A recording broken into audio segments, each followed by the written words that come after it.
This hearing of the Committee of the Whole is resumed. Mr. Chair, I move that we... Floor Leader. Yes, Mr. Chair, I move that we resume consideration of RBH number 7.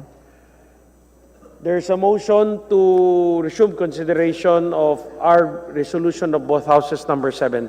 Mr. Chair, for this purpose, may I request that the Secretary General be directed to read the title of the measure. The Secretary General is hereby directed to read the title of the bill.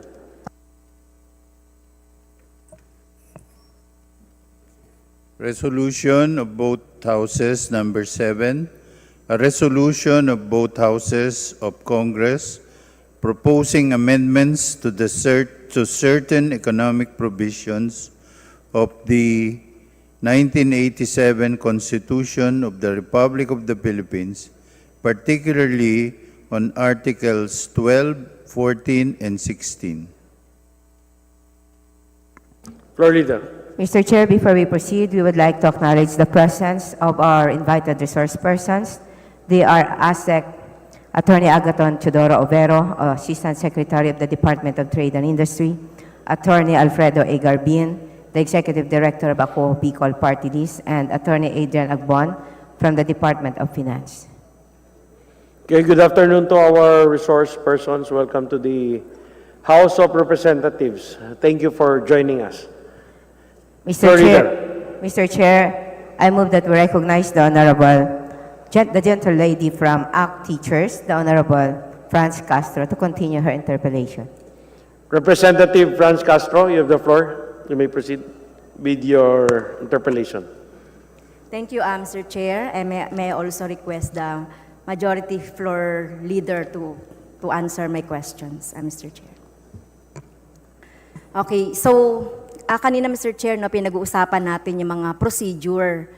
After we have approved yung RBH 7, it is possible na magkakaroon ng amendments aside from the 3 that we are talking or the 3 that are contained in RBH 7. Tama po ba, Mr. Chair? It is possible that a member may propose amendment, but as to whether or not that amendment will be accepted by the sponsoring committee or the plenary is a different story. Oh. Pero pwede may mag-propose, pero not necessarily will be accepted. Yun lang. Well, tignan po natin yung mangyayari, Mr. Chair. Yeah, as I've said, yung suspicion can only be disproven by the turn of events. Yeah. Earlier, Chairman Rufus Rodriguez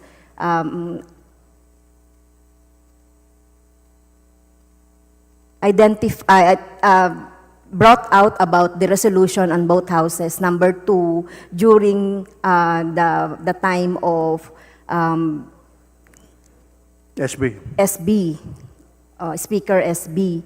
And there are meron pong 7 na amendments. So, is it possible na during the amendments, like for example, yung ownership ng land, yung tungkol sa media, yung tungkol dito sa Section 10 ng Article 12, and so on po. Pwede po bang masama yun doon? It will depend on any member who would propose that amendment. But if you're going to ask me, may a member propose such an amendment, then nothing prevents a member from proposing such an amendment. In fact, nothing prevents a member from proposing an amendment to delete, as suggested by former Supreme Court Justice Renato Puno, just to delete the 3 entire instead of providing. But as I've said, may propose, but as to whether or not that will be accepted by the sponsoring committee, and if rejected, can be appealed on the plenary, and kung manalo sa appeal, that's the only time that it will find itself being included in the resolution. Yes, thank you po. So malinaw na po sa atin na pwede pa rin po talaga na mag-propose.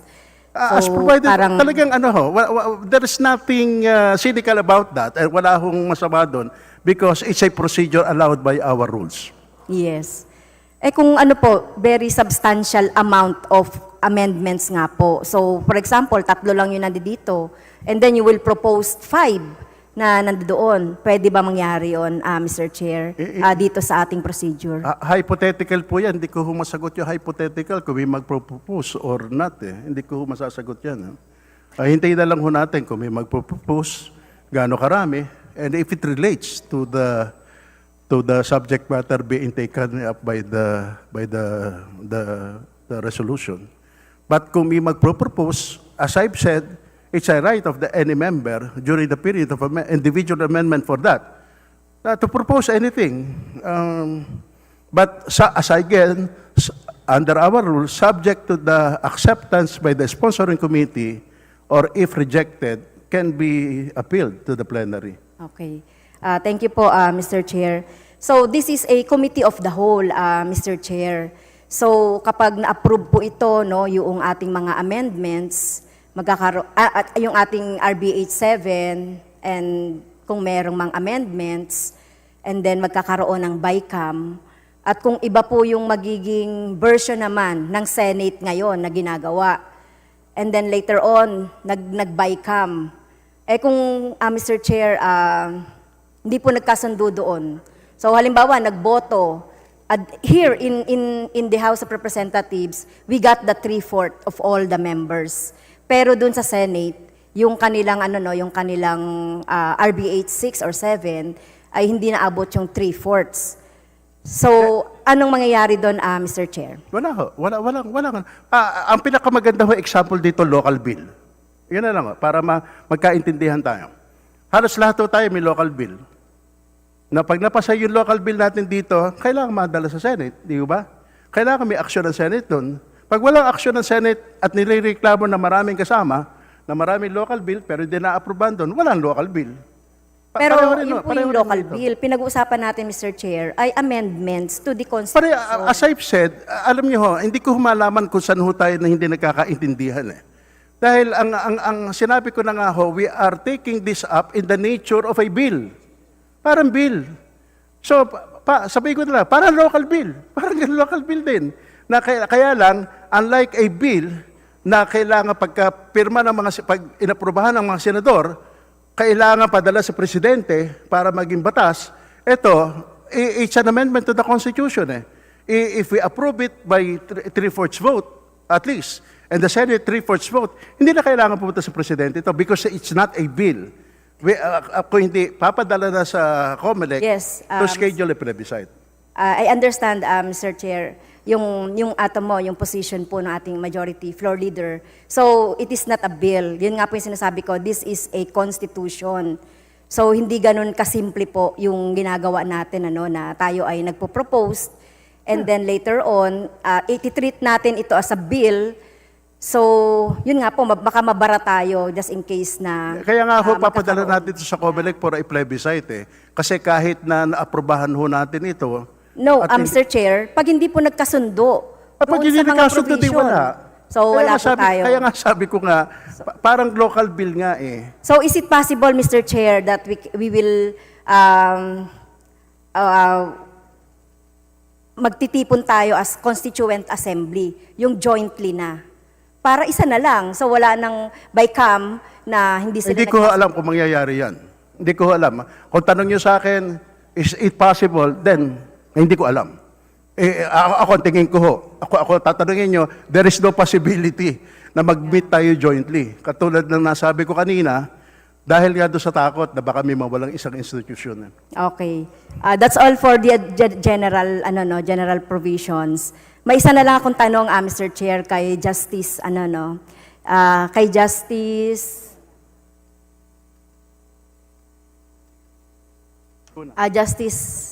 Skuna, Mr. Chair.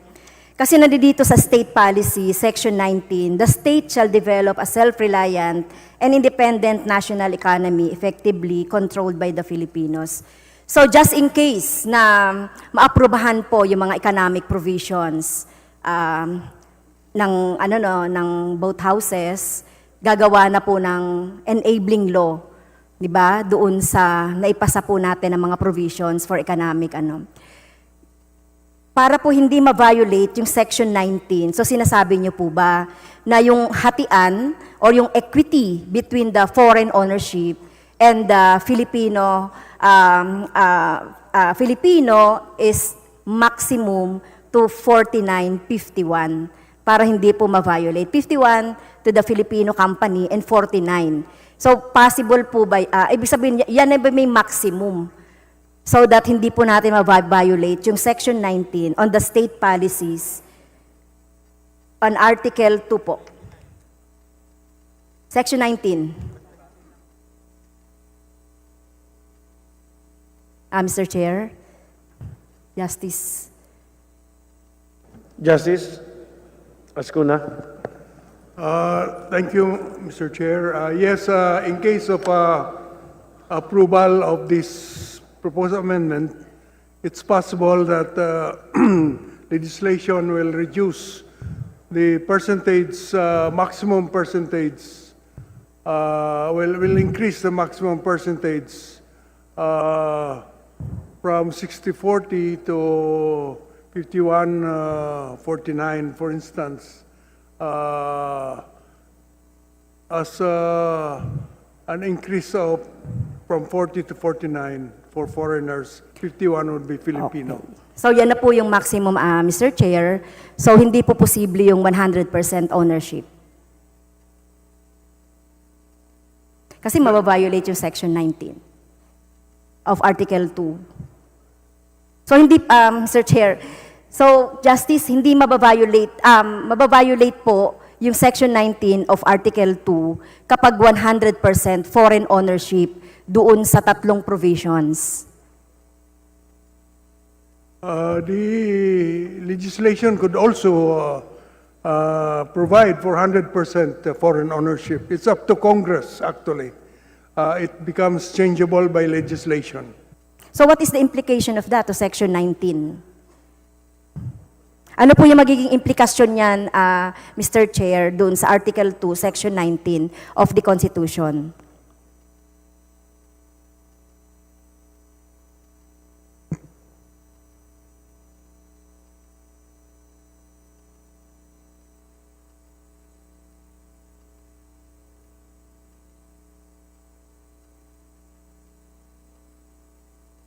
The possible implication on that, Madam Mr. Chair, is that we have to look at the entire economy, whether allowing 100% foreign ownership in this particular sector will negate the effective Filipino ownership of the entire economy.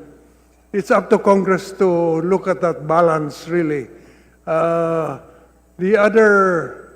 The other proposal is that of Gary Teves, is to also delete that provision that the state shall promote a self-reliant and economy effectively controlled by Filipinos. But I don't propose that. I maintain that we should still have an economy effectively controlled by Filipinos while allowing foreign investment to come in to a certain extent in certain areas. So magiging unconstitutional po, Mr. Chair, kapag nagkaroon ng 100% ownership. Kasi kahit ngayon po, kung titignan natin yung mga sectors of our economy, may mga 100% na dun ownership So, constitutionality, constitutional pa rin po ba? So yun po yung tinatanong ko kanina, Mr. Chair. Hindi yung sinasabi nating implication sa the whole economy. Constitutionally, yan po ba ay pupwede, yung 100%? Versus the Section 19 of Article 2. That would be something for the ladies to my left to answer whether such an extent is Mr. Chair, negates- constitutional question po yung tinatanong ko, hindi po sa mga economist. So, Theoretically, it would still be constitutional as long as, in fact, there is no showing that the effective control of Filipinos of the entire economy has been negated. That is a factual question which Congress will have to determine. If in so doing, it will deprive Filipinos of effective control of the economy, then the legislation would be unconstitutional. Okay. So, yun lang po, Mr. Chair. Time is up na. Tungkol sa ibang na po ako, topic na lang po ako. Yes, I have been lenient with the time because we're very much interested with the discussions. Floor Leader. Mr. Chair, I move that we recognize the Honorable Lawrence Defensor from the 3rd District of Iloilo. The Chair would like to recognize Representative Nonoy Defensor. You have the floor. Thank you, Mr. Chairman. I would like to direct my questions to the good Justice Adolfo Ascuna. I never had the opportunity to appear for an oral argument before the Supreme Court, and I am humbled by this opportunity to ask a Justice of the Supreme Court. As one of the framers of the 1987 Constitution, Mr. Justice, can you tell us, what do you think are the most important provisions of our Constitution as a whole? The most important provision of our Constitution as a whole is the Commander-in-Chief provision. Who is the Commander-in-Chief? Will you agree with me that the Bill of Rights are also the most important or one of the most important provisions of our Constitution? Yes, I would also agree with you. There are really many most important provisions. Article 17 is another one. I'm glad that you agree with me that the Bill of Rights, which include freedom of speech, amending the Constitution to allow women to vote, allowing people to vote regardless of race or sex, because the Bill of Rights, Mr. Justice, is a mere amendment to the American Constitution. Is that correct? That's correct, Mr. Chair. And if they did not allow any amendment to their Constitution, we would have no Bill of Rights, women will not be able to vote, and so many other things, including freedom of speech, freedom of religion, as well as all the other rights vested in their Constitution. Is that correct? That is correct, Mr. Chair. Although in our case, the late Lino Broca was able to amend the Bill of Rights and in fact improve it by adding freedom of expression. That's correct. Something that even the United Nations has recognized, because there is now a special rapporteur of the United Nations for freedom of expression. That's correct. My point is that we should not be afraid of change or amendments, because we might just find out by trying an amendment that it is good for us. Is that correct? That's correct, Mr. Chair. I had to ask that because our Constitution, especially our very first Constitution, the 1935 Constitution, was adopted using the American Constitution, which already has 27 amendments, and those amendments, some of which contain enactment clauses, specifically 6 enactment clauses, similar to our proposed phrase, unless otherwise provided for. There are 6 enactment amendments or enactment phrases in the United States Constitution, which reads, "The Congress shall have the power to enforce this article by appropriate legislation." Mr. Chair,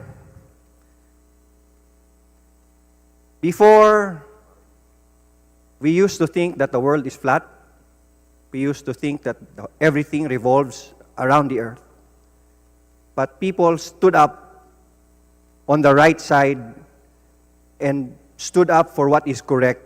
And now we are on the right side of history.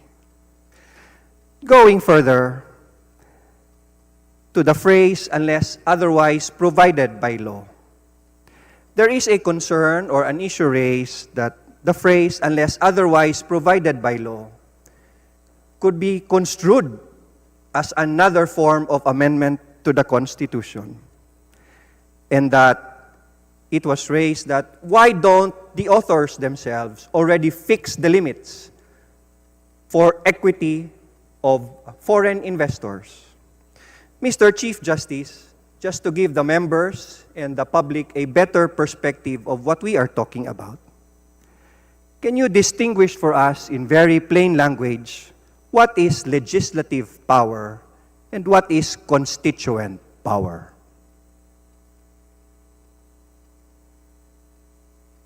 There's really two ways of making these changes. One is to make the percentages.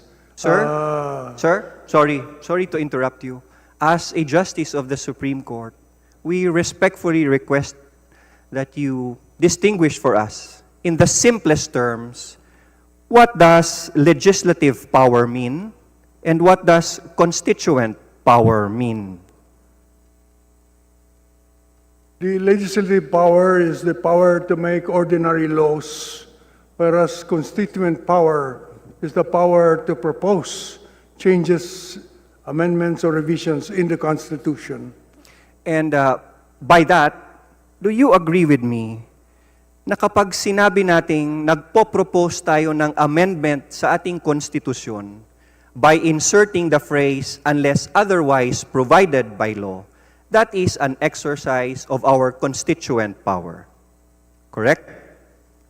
I agree, Mr. Chair. And once that phrase inserted in the Constitution, unless otherwise provided by law, has been approved by all Filipinos in a plebiscite, such that it is already included in our Constitution, the laws passed by Congress under the phrase, unless otherwise provided by law, is an exercise of our legislative power. Am I correct, sir? That's correct, Your Honor. Are you familiar with the delegation of powers, Mr. Justice? That is not delegation, but an authorization, I think, Mr. Chair. I agree, sir. Mr. Justice, since it has authorized Congress, do you agree with me that the proposal to include unless otherwise provided by law and whatever laws may be passed by Congress subsequently is an exercise of, is a political question for members of Congress to decide? Is that correct, sir? That is correct, Your Honor. It's a question of wisdom now, and therefore it's a political act. Thank you for confirming that, Mr. Justice. Mr. Chairman, in the case of Tañada versus Cuenco, 100 Phil, page 105, 1957, the Supreme Court defined a political question as those questions which, under the Constitution, are to be decided by the people in their sovereign capacity or in regard to which full discretionary authority has been delegated to the legislative or executive branch of government. Clearly, inserting the phrase unless otherwise provided by law should not be considered as another form of amending the Constitution under Article 17. It is delegation by the Constitution to Congress na magpasa ng batas kung ano ang nararapat na ilagay na equity restriction. Halimbawa, in telecommunications, kapag napaabrobahan po natin ang unless otherwise provided by law, hindi po ibig sabihin na 100% ng telecommunications ay pwede ng pagmamayari ng isang banyaga. Pwede pong ilagay natin na 60-40 pa din. Pwedeng 100% ang telecommunications na pagmamayari ng mga dayuhan. Ngunit, bakit mahalaga na nasa kontrol ng Kongreso itong equity limitations? Kasi kung maganda naman palang 100% pwedeng pagmamayari ng dayuhan at nakakabuti sa ating lahat with the safeguards provided in the law, eh bakit hindi natin gawin? Makakabuti yon sa tao. Pero dahil nilagay natin unless otherwise provided by law, kung hindi pala maganda na ibibigay natin ang 100% ownership ng telecommunications, transportation, railway, eh pwedeng bawiin ng ating lehislatura o ng Kongreso para ibalik natin sa 60-40 para tayo na naman ulit ang may majority stake at may control. I had to ask that just to clarify to everyone, especially the public, to distinguish legislative power, constituent power, and how it applies to inserting the phrase unless otherwise provided by law. Next. May I ask Yusek Edilion of the National Economic Development Authority. In all the data presented by those for amending the Constitution or the economic provision and by those against amending the economic provision, pare-pareho pong malinaw na base sa inyong datos, countries like Singapore, Malaysia, Thailand, and Vietnam are less restrictive or the least restrictive sa kanilang economic provisions. Is that correct? Yes or no? Yes, Mr. Chair. Does it also mean that just because they are less restrictive in their economic provisions, ay effectively controlled na ang ekonomiya nila ng mga dayuhan kasi less restrictive sila? I don't believe so, Mr. Your Honor. I agree with you. Does it mean that if we open up public utilities, let's say transportation, let's say distribution, does it automatically mean na effectively controlled na ng dayuhan ang ating ekonomiya? Hindi rin po. And do you agree with me that when we say a self-reliant economy, effectively controlled, ang word na economy is a very, very broad term that encompasses everything, not just industries. Do you agree? Yes or no? Yes. And does it mean that if we amend the Constitution using these three provisions, automatic ba na effectively controlled na ang ekonomiya ng ating bansa? Yes or no? Thank you for confirming that. Mr. Chairman, I have 1 minute left, and I don't think it's enough time for me to further discuss the points I want to raise and clarify. May I request the majority leader to include me in the second round of questions to our sponsors. Thank you, Mr. Chair. Floor Leader, Representative Defensor, Representative Defensor. I have been lenient to the other members, but if you still need more time, I can give you more time. Thank you, Mr. Chairman. But I'll give you another 5 minutes. I understand from our committee that there will be more resource speakers who will present, and I would like to listen to their data before I join the second round of questions. Thank you, Mr. Chairman. Okay. Floor Leader. Mr. Chair, I move that we recognize the gentle lady from Gabriela Party List, the Honorable Arlene Brosas. Representative Brosas, you have the floor. Please proceed. Thank you, Mr. Chair. Maraming salamat, Mr. Chair. Mr. Chair, my questions sana is for Justice Puno, no? Kasi he mentioned na highly contentious, no? I believe, or matindi yung constitutional issue kaugnay dito, Mr. Speaker, nitong pinag-uusapan natin, Mr. Chair. Mr. Chair, yung tanong ko po ay nasa usapin ng ano lang ang allowed talaga sa atin sa pagbabago ng konstitusyon, Mr. Chair. He has identified 3, diba? Sinabi niya po, yung iba't ibang pamamaraan. Ito ay sa pamamagitan lang ng CONCON, CONAS, and People's Initiative. Mr. Chair, nasan tong ginagawa natin dito sa tatlong ito, Mr. Chair?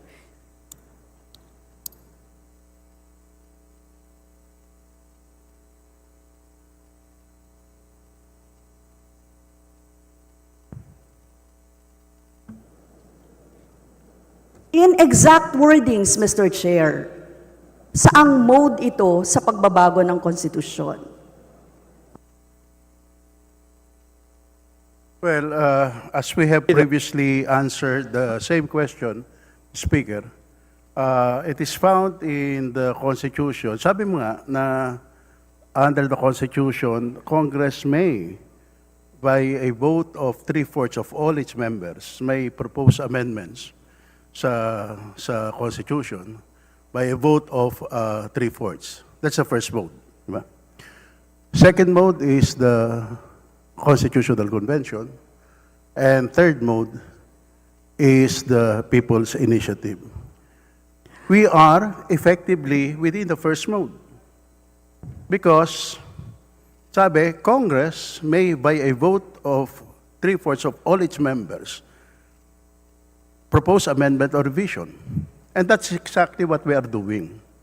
Ay hindi lang natin napapagkasunduan ay yung how do we paanong yung Constituent Assembly. Even if on the assumption that we consider ourselves seated now as a Constituent Assembly, pero magkaiba ang ating ang interpretation. Yung iba nagsasabi pag Constituent Assembly, kailangan joint, dalawa. That's one of the interpretation. Ang other interpretation naman, what we are doing, we are empowered by the Constitution to propose amendment by 3/4 vote, and we are authorized by the Constitution to propose our own rules. Yan, kaya meron tayong rule. Yun din ang sagot ko kanina sa same question, na under our rules,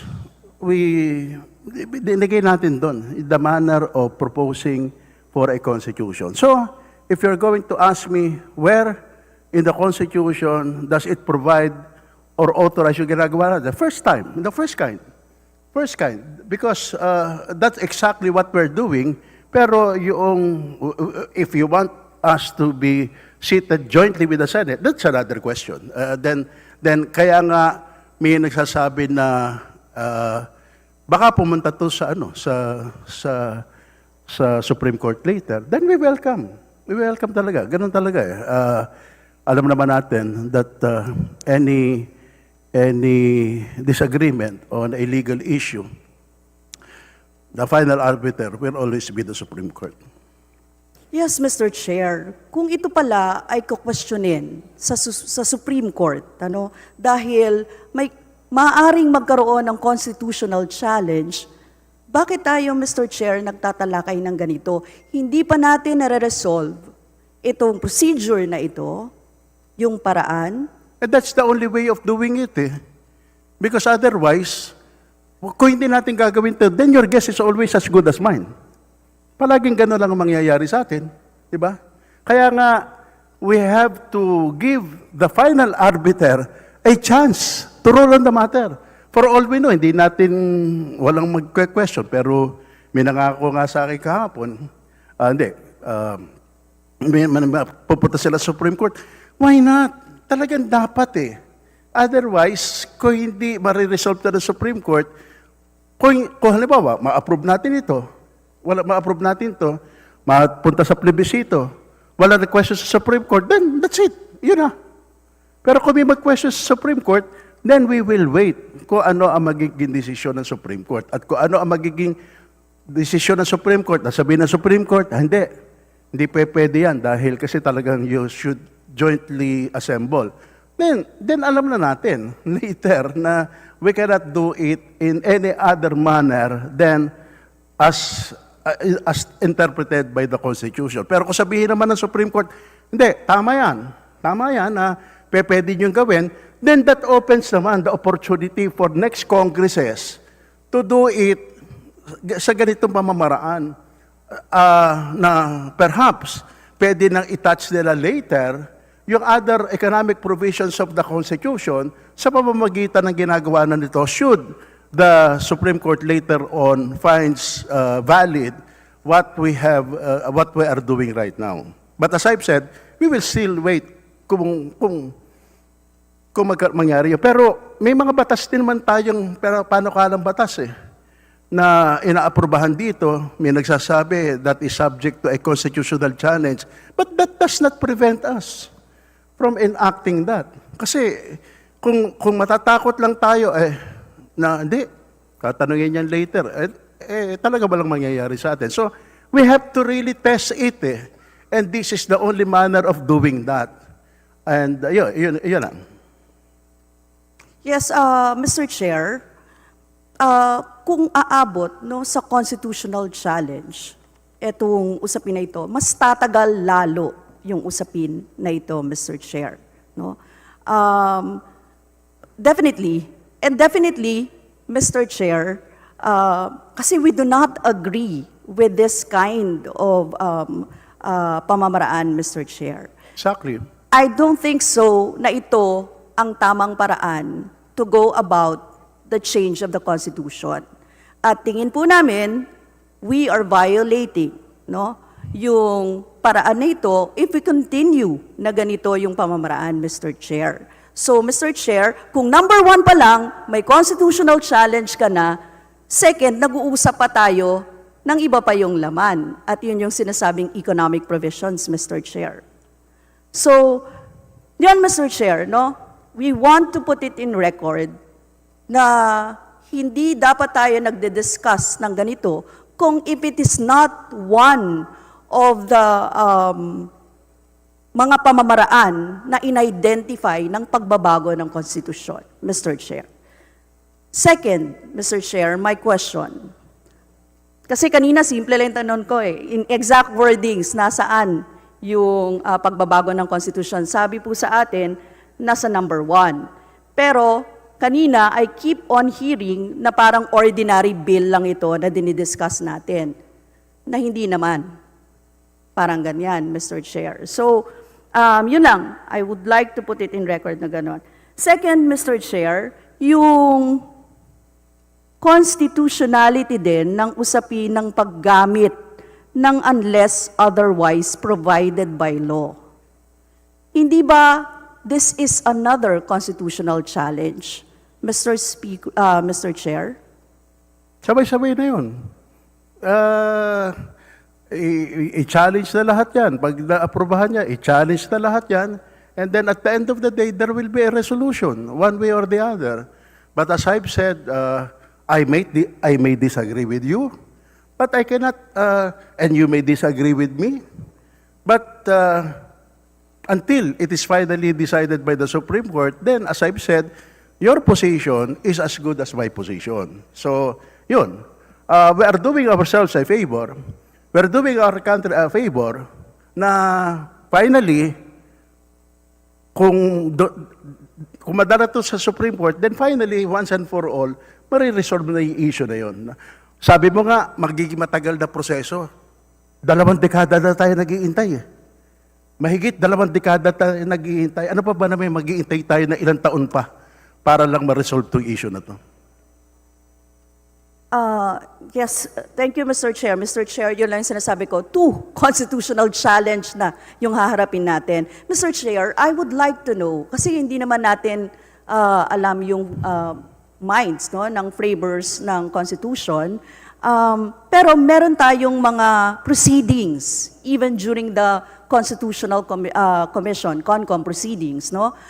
Mr. Chair, baka po, kasi since si Justice lang ang nandito, gusto ko lang itanong kung bakit hindi pinayagan yung unless otherwise provided by Congress dati, no, sa Constitutional Commission with regards to the educational, tama ba? Foreign ownership foreign ownership connected with the constitutional mandate for educational institutions. Mr. Chair? Justice Ascuna.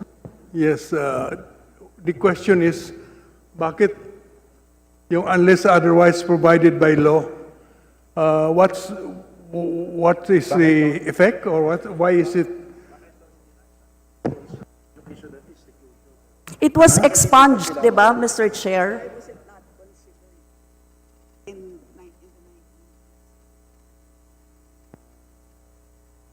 Bakit hindi namin linagay originally? The reason was because we did not want Congress to change it then. Precisely for at least 5 years, we wanted no change by initiative. There's a 5-year period. We wanted the economic framework to work for at least 5 years. We did not expect it to be unamended for 37 years.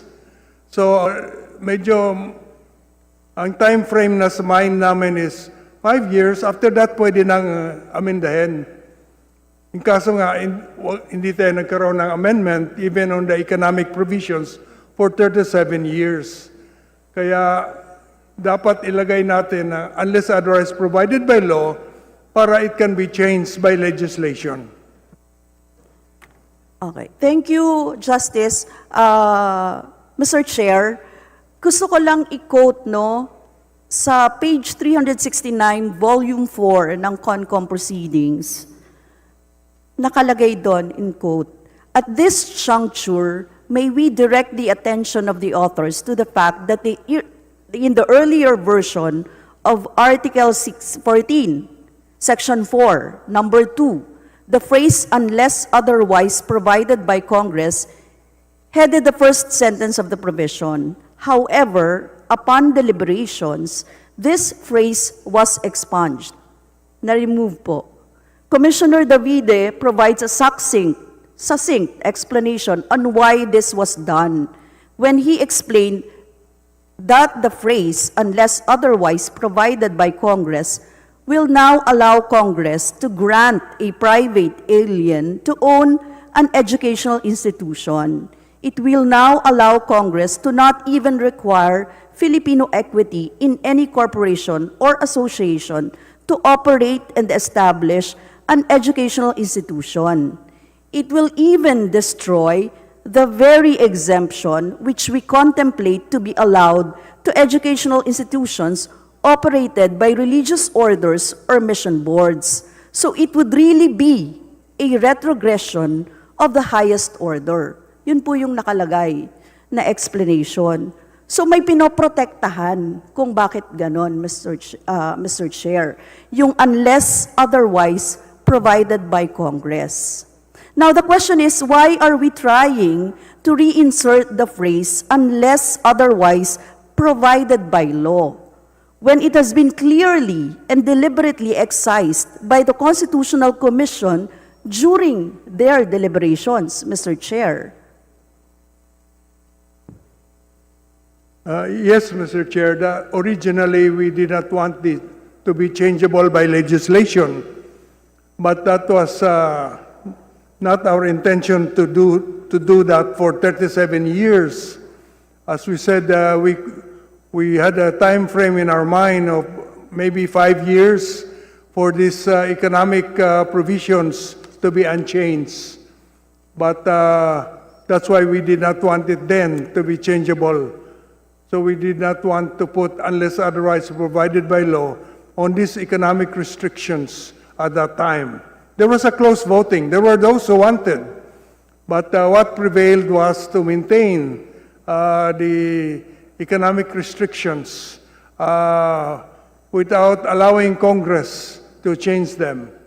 That's why we have it in that form until now. Yes, thank you for clarifying that, Mr. Chair. Kasi natalo yun, no? Kaya yung, at this point, we need to also emphasize, ito po yung, yung karugtong the importance of the sentence, the Congress may however require increased Filipino equity participation in all education institutions.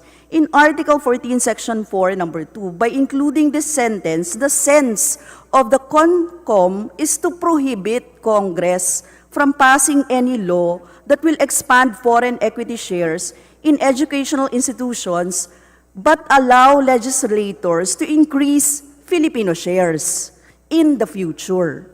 So meron talagang pagtanaw na ito ay para sa effective control, di ba, ng mga Pilipino. At one point, constitutionalists even considered adding the sentence, the Congress shall reduce the foreign equity. Gusto niya pang ganunin. So it will emphasize the importance of the Filipino participation that it could never be reduced, but we can reduce the foreign equity. So, ang klaro po dito, this is a clear indication that the CONCOM does not wish for Congress to meddle with the educational ownership provisions of the Constitution. Kaya po, ganon yung ginawa, Mr. Chair. That is correct, Mr. Chair. That was the thinking of the majority at that time. But these are economic policies, and economic policies should not be frozen in time for a long period. That's why it is now 37 years from that time, and situation has changed. The strictly nationalistic approach has to be modified to be able to meet with the current trends in world economy, while still trying to maintain, as I earlier said, an economy effectively controlled by Filipinos. I think that can be done, and I think that's why the present proposal is limited to 3 areas only of the economy to make sure that the entire economy remains effectively in control of Filipinos. Mr. Chair, I'm sure may position ng CHED dito, no? Yung Commission on Higher Education, Mr. Chair. Isa po ba sa mga inimbita natin ay ang CHED for this, Yes, yun. Kasi gusto po nating malaman yung ano din ang naging implication sa kanila nitong usapin na ito. Kasi kaya nilalagay yon, I believe, tama po, nationalism talaga yung gusto natin And kung mag-open ka ng ganito, ng mga schools, foreign-owned schools, what will happen doon sa nationalism din na meron tayo? Na basic principle or bedrock, ang tawag nyo nga po, bedrock principle ng Constitution, Mr. Chair. The proposal, Mr. Chair, is to provide that basic education remains with Filipino hands. That's why that's the way it's worded in the resolution of both houses. It does not use unless otherwise provided by law, but introduces a new word, basic, by saying that basic education shall be limited to Filipinos. Yes, so Mr. Chair, yung RBH 7 ang nakalagay, ang pinopropose ay mag-insert ng basic before educational institutions to limit the coverage to basic educational institutions, allowing wholesale lifting of foreign ownership and administration restrictions in higher education institutions. Kaya po, tinanong ko kung may CHED na pwedeng maglinaw din sa atin kung ano ang implikasyon sa kanila ng ganito, Mr. Chair. Kasi parang, halimbawa, paano na yung free education ngayon? anong implikasyon nito sa mga Pilipino? Makakakompete ba tayo sa ganong ano? Paano na yung mga mahihirap na mga Pilipino kaya ba nilang makapasok? Mas lalong mamahal yung tuition, lalo na kung foreign-owned na yan and ang mag-a-administer na ay foreigner din, Mr. Chair.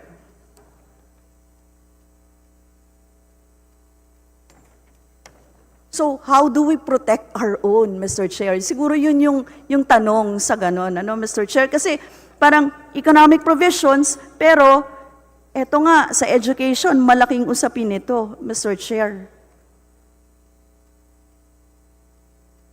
Anyway, Mr. Chair, I will go to my next question, Mr. Chair. Mr. Chair, sa Constitution din natin, pinapahalagahan yung national industrialization. And I'm sure familiar po dito si Justice, Kasi yung Article 2, Section 19, sinabi nga kanina, the state shall develop a self-reliant and independent national economy effectively controlled by Filipinos. Paano pa po makakaapekto itong mga ito, itong RBH 7, sa Article 12, Section 1 ng Constitution, the state shall promote industrialization and full employment based on sound agricultural development and agrarian reform. The state shall protect Filipino enterprises against unfair foreign competition and trade policies. Mr. Chair, yun po yung tanong ko, tsaka buuin na natin. Article 12 ng Section 12, the state shall promote the preferential use of Filipino labor, domestic materials, and locally produced goods, and adopt measures that help make them competitive. Paano po maaapektuhan ito ng pinopropose na RBH 7, Mr. Chair?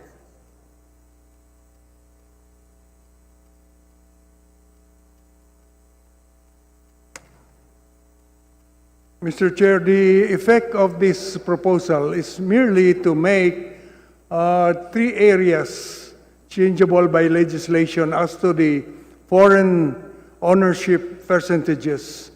How Congress will structure the foreign investment laws in these 3 areas consistently with the other provisions that remain unchanged in the Constitution, including protection of our labor, including an effectively Filipino-controlled economy, is really up to the wisdom of Congress. And for me, I trust in the wisdom of Congress to be able to do that. After all, this is only the 3 areas out of maybe 10 or 11 possible areas that are now limited to Filipino control and ownership, Mr. Chair. So, Mr. Chair, wala pa tayong klaro kung anong magiging epekto nito sa Article 12, Section 1, Article 12, Section 12 ng ating We're talking of liberalizing and foreign direct investments, pero ano yung magiging direct effect nito? Wala tayong masasabi doon. Mr. Chair? Gusto ko dyan malinawan, Mr. Chair, kasi the Congress is already doing what the proposed economic amendment of inserting unless otherwise provided by law wants to enable.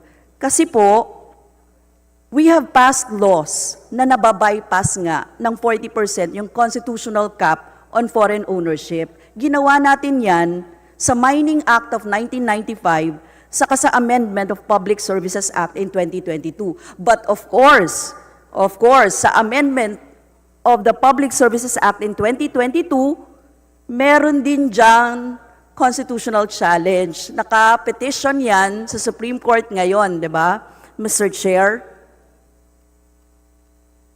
So, ginawa naman natin yan at ano ang naging implication? Mr. Chair, gusto ko lang banggitin Dito sa Mining Act of 1995, allowing 100% foreign ownership of mining operations under cover of financial or technical assistance agreement, FTAA, nangyari yan eh. So, tapos yung sa Amendment to Public Services Act, allowing 100% foreign ownership of airports, railways, expressways, shipping, and telecommunications, and a 2022 Department Circular similarly opening up renewable energy to full foreign ownership. Other laws on retail trade, MSMEs, banking, and other sectors means that very few of the charter's supposedly restrictive provisions are actually still restricting anything. Ang meron na lang po tayo na major sectors, no, na may restriction ay yung electricity transmission and distribution, petroleum, water, and wastewater pipelines, seaports, public utility vehicles, educational institutions, media, and advertising. Kahit po sa natural resources are also nominally restricted na. So, Mr. Chair, yung Philippine economy natin, most open to foreign investment in the region. So, Mr. Chair, gano'n naman pala, nagagawa naman natin to. Eh, bakit kailangan pa natin mag-RBH 7?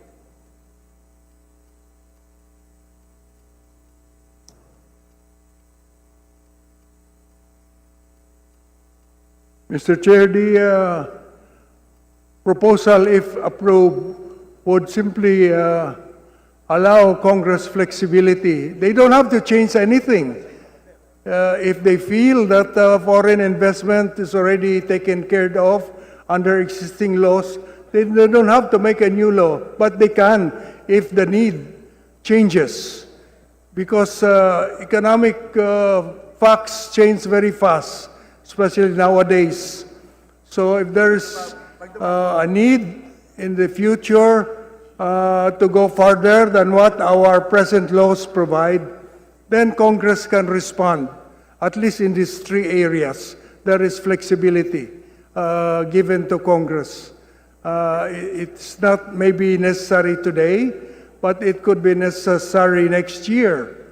The situations will change, and then our existing laws may not be enough. Representative Brosas. Sabi ko sa iyo, Mr. Chair, mahaba. Mr. Chair, on the second round na lang, Mr. Chair, para makapagtanong pa ako on the foreign direct investments. Okay. Mr. Chair. Thank you, Mr. Chair. Floor leader. Thank you, Justice, for answering my question. At this point, Mr. Chairman, allow me to acknowledge the presence of our former colleague, the Honorable Neri Colmenares, and who would be, may I invite him to join the resource person, because he's one of the invited resource speaker for this afternoon. Ay ko na muna to. Kaya na muna, no? At this point, Mr. Speaker, I move that we recognize the Honorable Colmenares, and may we hear his thoughts about what we are presently discussing today. Thank you. Thank Yes, you, the Mr. chair would like to Speaker. recognize the former colleague, Representative Neri Colmenares. Thank Please you, proceed Mr. your Speaker. opening statement. Thanks. To the majority leader, to the speaker, to the presiding officers, and all the guests here, magandang hapon po. No? Meron po akong PowerPoint short para ma-abbreviate yung aking sasabihin. May we ask the Secretariat, Mr. Speaker, to show the PowerPoint presentation? Yes, Secretariat, can you flash the PowerPoint presentation in our LED screen?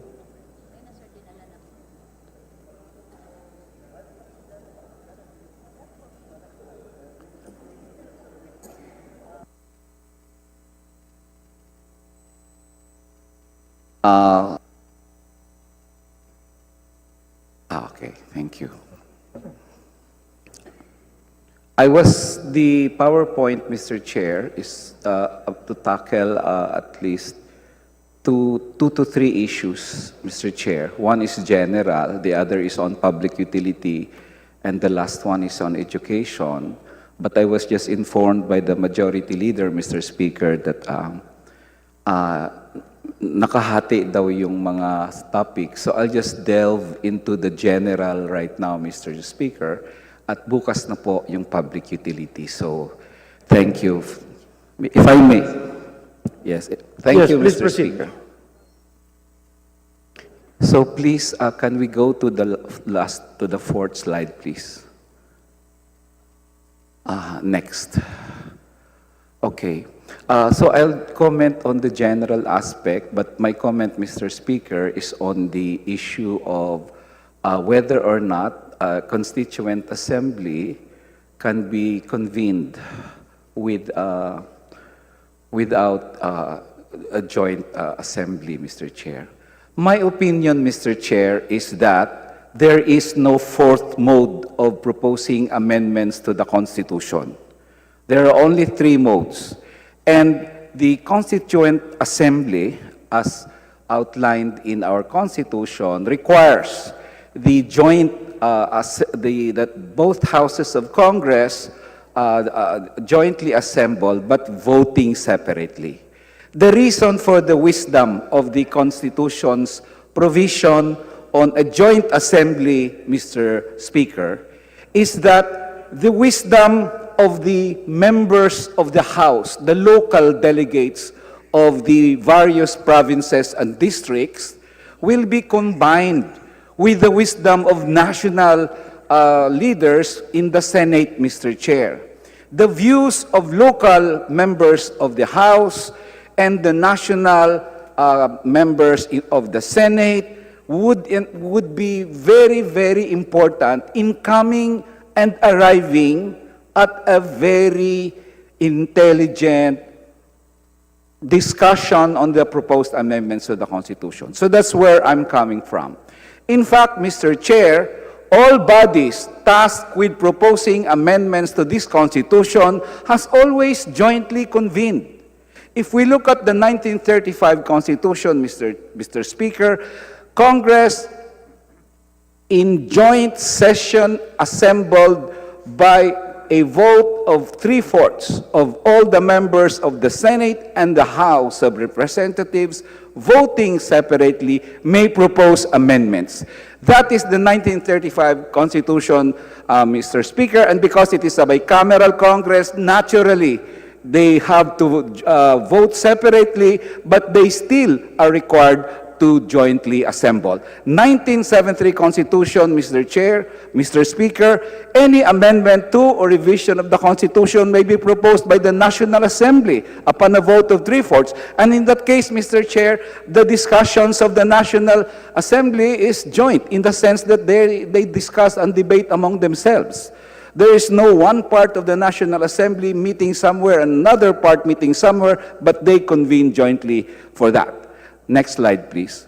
Even the Constitutional Convention, Mr. Chair, the Constitutional Convention convenes jointly, Mr. Chair.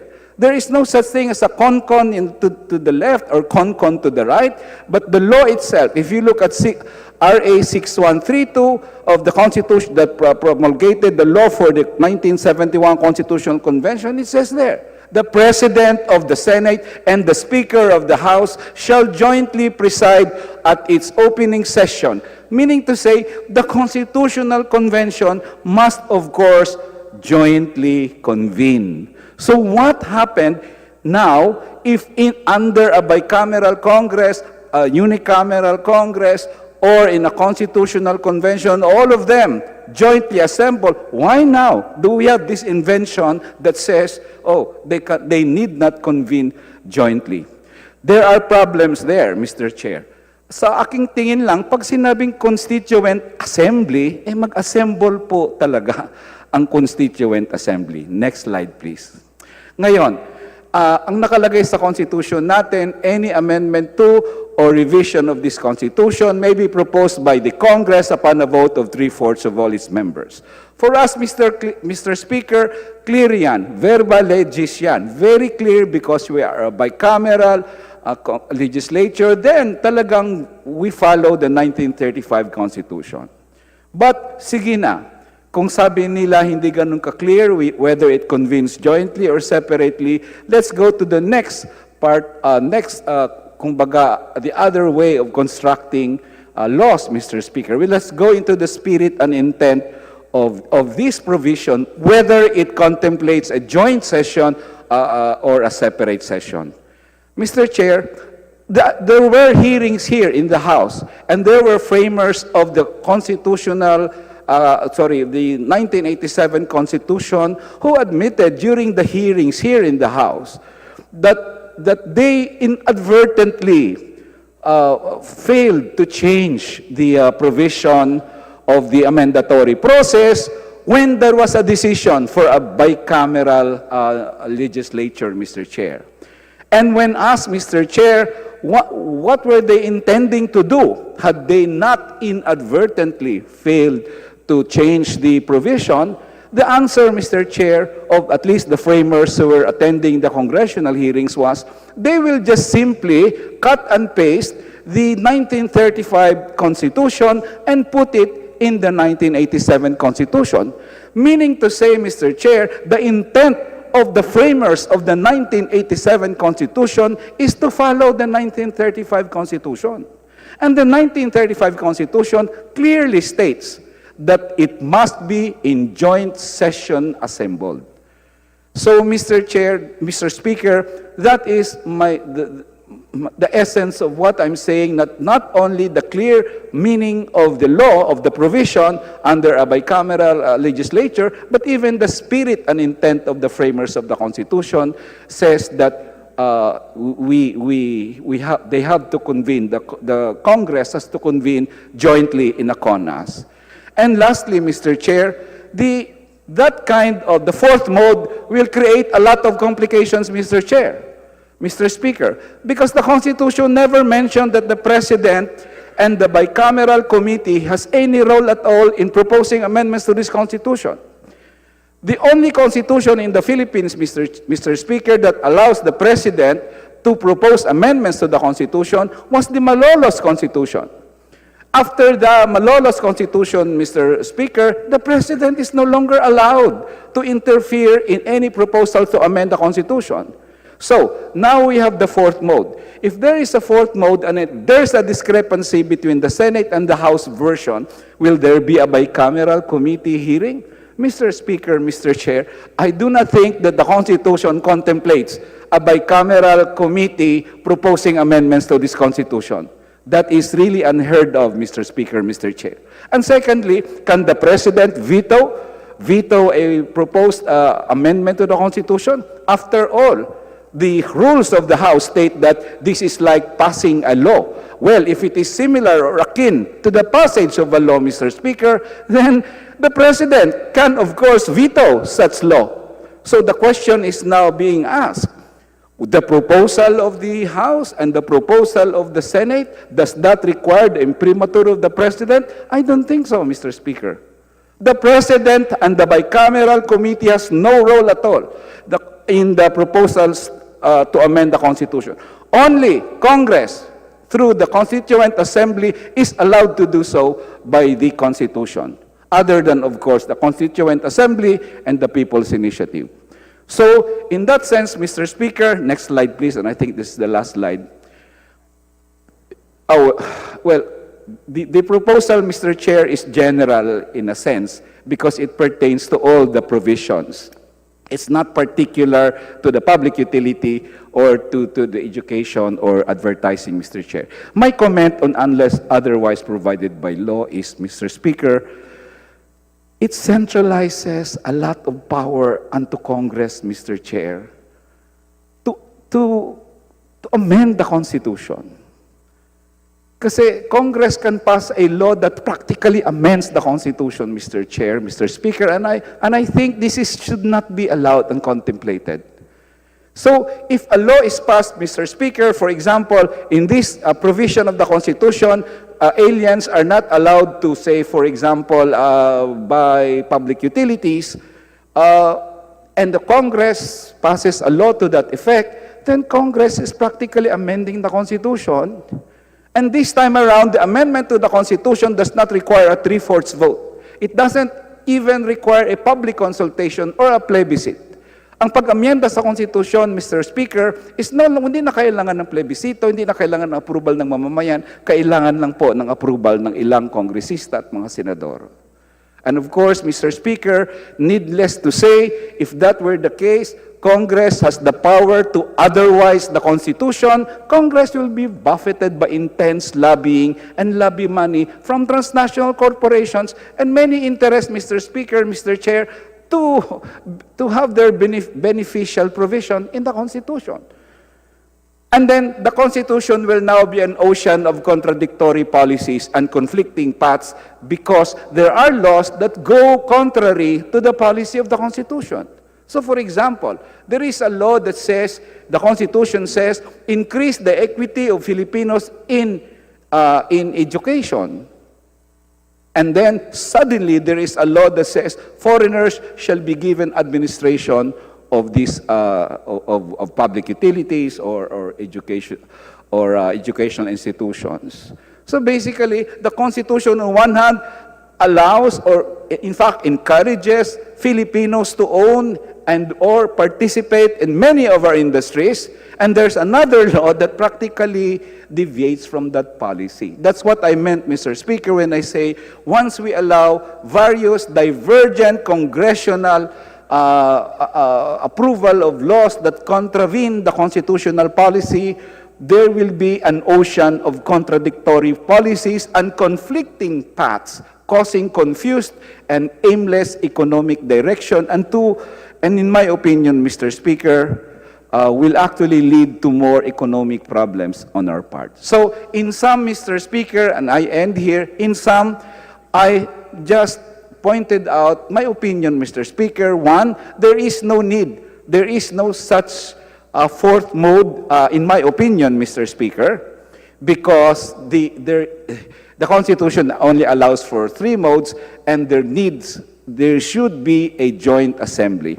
And last point with that respect, it will create a lot of problems because of the insertion of the powers of the bicameral conference committee as well as the President, Mr. Speaker, in the proposed amendment. And lastly, unless otherwise provided by law, in my opinion, Mr. Speaker, centralizes unto Congress massive powers to otherwise the Constitution, amending the Constitution without going through the mandatory requisites of 3/4 vote or public consultation and plebiscite as required by the Constitution, Mr. Speaker. Maraming salamat po. Magandang hapon, dear colleagues. Floor Leader.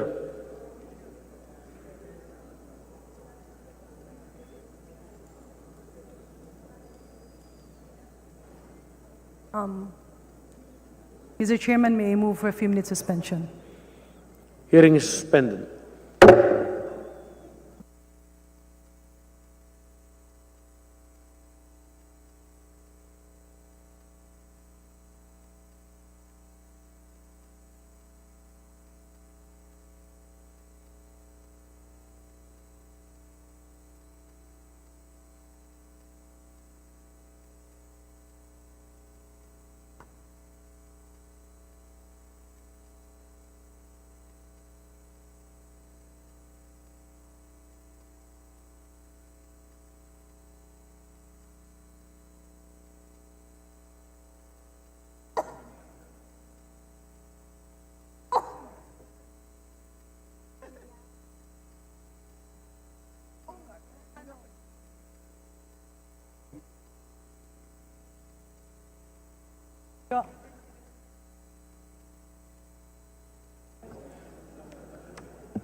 Hearing is resumed.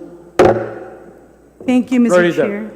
Mr. Chair, to continue with our list of interpellators, I move that we recognize the Honorable Stella Kimbo of the 2nd District of Marikina City for her questions. Representative Kimbo is recognized. Please proceed. Salamat, Mr. Chair. Magandang gabi sa ating mga resource persons, and of course, salamat. Thank you for sharing your time and expertise with us. So, Mr. Chair, I had wanted to propound questions to the Ibon Foundation. Kaya nga lang po ay wala po siya ngayon, si Mr. Sunny Africa. So instead, I would like to ask questions to our NEDA representative, Ms. Yusek Adilion. So, kahapon, Yusek Adilion, nung nag-present ang Ibon Foundation, ang una niyang sinabi ay the Philippines is now among the least restrictive economies to foreign investment in the region. Yan ang kanyang first slide. Na ikinagulat ko kasi yan ang dahilan kung bakit tayo nandito ngayon. We are amending the restrictive economic provisions of the Constitution. So paulit-ulit natin sinasabi yon, restrictive economic provisions of the Constitution. At marami na tayong nakita mga pag-aaral at laging nababanggit ang OECD Restrictiveness Index na nakikita natin sa maraming mga pag-aaral. So, what is your take on that particular slide? And if we may flash that slide again, can we pull up that slide? Yung pinakita ng ni Mr. Sunny Africa kahapon.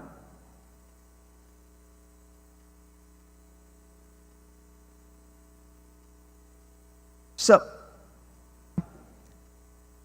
if you recall, meron siyang Next po, boss.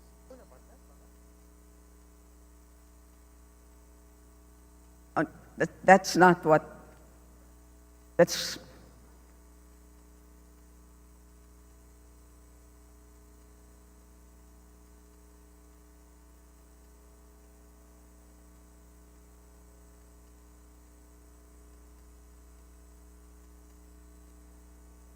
if we may refer to the, ang hirap kasi wala siya.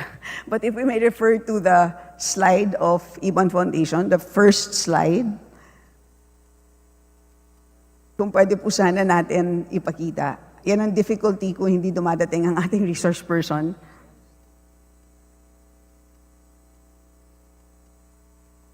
Ayan. So ito ang slide ng Ibon Foundation. At kung nakikita natin, yung first row, so yung may Philippine flag, kung nakikita natin, puro green. So ibig sabihin, open daw. So lumalabas na maraming sectors na green. So Yusek Adilion, what's your take on this? Yes, Mr. Chair. We actually looked at this one and then looked at the basic data, yung basic study na from where this was taken. And if you look at the OECD study, then it actually lists the Philippines as the parang 182, tama ba? Rank one, third from the bottom, na pinaka restrictive in the world. So parang, ang sa akin kasi parang ang lumalabas, parang tila nagkaroon ng cherry picking, parang namili ng sectors na bukas na anyway. Halimbawa, may telcos, merong retail trade, merong tourism, merong healthcare, merong power. At ito namang sectors na to, halimbawa power sector, railway, airports, etc. Yan naman ay bukas dahil during the 18th Congress, kung naalala ninyo, inamyendahan natin ang Public Services Act. Tama po ba? So talagang aasahan talaga natin na bukas talaga siya. Pero kung titignan natin ay maraming mga sectors ang left out dito sa listing ng Ibon Foundation. Tama po ba? Tama po. In particular, yung mga sector na gusto pa natin buksan. Tama. Tulad ng education and advertising.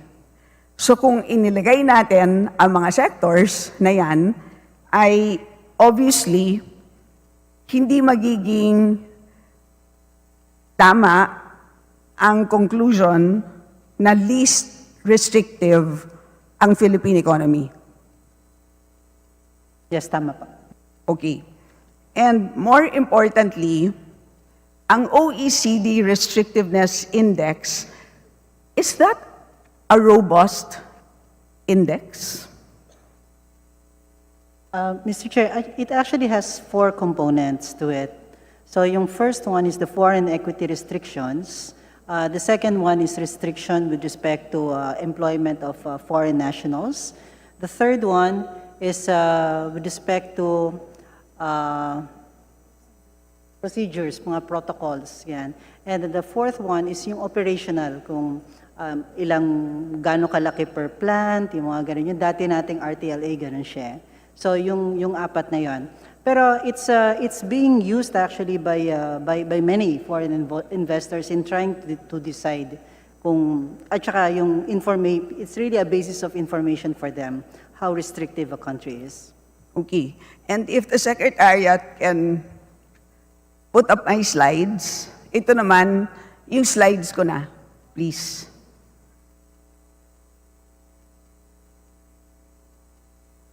Yung unang nilagay ninyo, yung may pie chart. At ito naman ang aking natuklasan. So, nung ginamit natin ang, actually, this is Roocher. Salamat ako kay Mr. Lacasa na staff natin sa CPBRD. Pinagdikit ko ang kanyang dalawang graph at ginamit ni Mr. Lacasa ang OECD Restrictiveness Index at pinagdikit ko to para mapakita natin kung gaano ka ganda o gaano ka robust yung OECD Restrictiveness Index. Kasi kitang-kita natin dito. So for the Philippines, pinapakita niya. So ibig sabihin yan, kung mahaba yung bar, ibig sabihin nun, restrictive yung sector na yan. So halimbawa, for the Philippines, mahaba ang bar ng mining, mahaba ang bar ng media, mahaba ang bar ng business services, mahaba ang bar ng telcos. Ibig sabihin nun, restrictive ang sectors na yon for the Philippines. But on the other hand, maikse ang bar ng manufacturing, maikse ang bar ng financial services. Ibig sabihin nun, hindi restrictive or bukas ang sectors na yan para sa Pilipinas. So, kung bukas ang sectors na yan, aasahan natin na maraming pumapasok na foreign direct investments sa mga sectors na yan.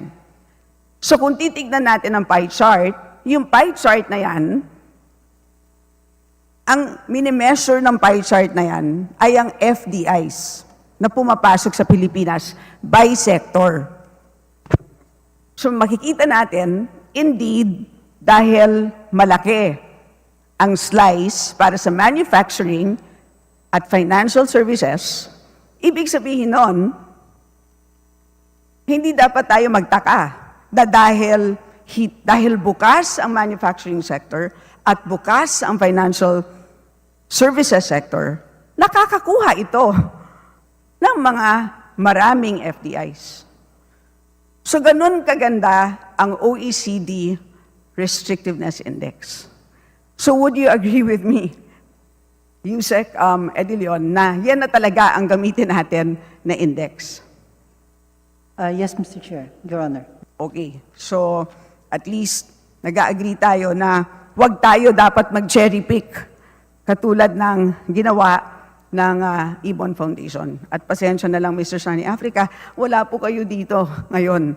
Sana magandang mapakinggan kung bakit yun ang ginawa niya dito. So let me go to my next point, which is the second slide of Mr. Africa. So, pasensya na sa Secretariat. Magja-jump ulit tayo sa second slide ng Ibon Foundation, which has to do with the growth of foreign investment over the years. At ang punto ni Mr. Africa is, bakit pa natin pinagkakaabalahan itong napakahirap na ikon-chacha? Kitang-kita naman natin, hirap na hirap tayo. Pinagdedebatihan natin ito in both chambers. Ang haba-haba ng ating debate. Ilang oras na kayong nakaupo dyan? Nag-aaway-away tayo sa ilang modes ba dapat ang gagamitin natin sa pag-amyenda. Napakahirap na gawain ito. Bakit ba natin kailangan gawin ito? Pero, ang sabi ni Mr. Africa, tignan mo naman, tumataas naman ang ating FDI over the years in terms of FDI flows and in terms of FDI stock. Baka naman, Yusek Edilion, you are a statistician and an economist, napakabihirang kombinasyon. Pwede niyo bang ipaliwanag sa amin ano bang pagkakaiba ng FDI flows at FDI stock? Yes, thank you, Your Honor. The FDI flows, this is actually net FDI flows. So, yung pumapasok minus yung lumalabas. So, yung mga pumapasok sa atin, there would be equity inflows, and also kapag halimbawa yung mother company nagpautang sa kanyang subsidiary dito, that will be counted as inflow. Meanwhile, meron ding reinvested earnings. So, nagstay lang naman dito yon. And then yung lumabas is repatriated na earnings, and then yung mga nag-withdraw mismo. Yung binawasan na nila yung branches nila siguro, or nagsara altogether. So, this one is actually very, very, what we call a noisy data. It's very time-sensitive. Kasi depende kung yung mother company nagkaroon ng problema. We have seen that happen in some companies dito, di ba? So, pwedeng magkaroon ng biglang dadaming repatriated earnings, pero the next year, babalik na naman dito. Yun. So, pwedeng ganon. So, we don't really look at, it will not be good to look at flows, and then you want to correlate it with something that is parang a stock. So, dapat talaga yung stock ang tinitingnan mo, which actually will also establish the trend for you. So, yun ang mas stable na series, kumbaga. So, ibig sabihin, FDI stock is, yung binibilang mo yung pagpasok ng kapital, yung total nun by the end of the year. Tama ba yun? Yung as of. Yung as of the a end of the certain year. time, which typically is by the end of the year. Yes. Okay, so in short, ang titignan natin is FDI stock. Okay, so pwede ba natin tignan ulit?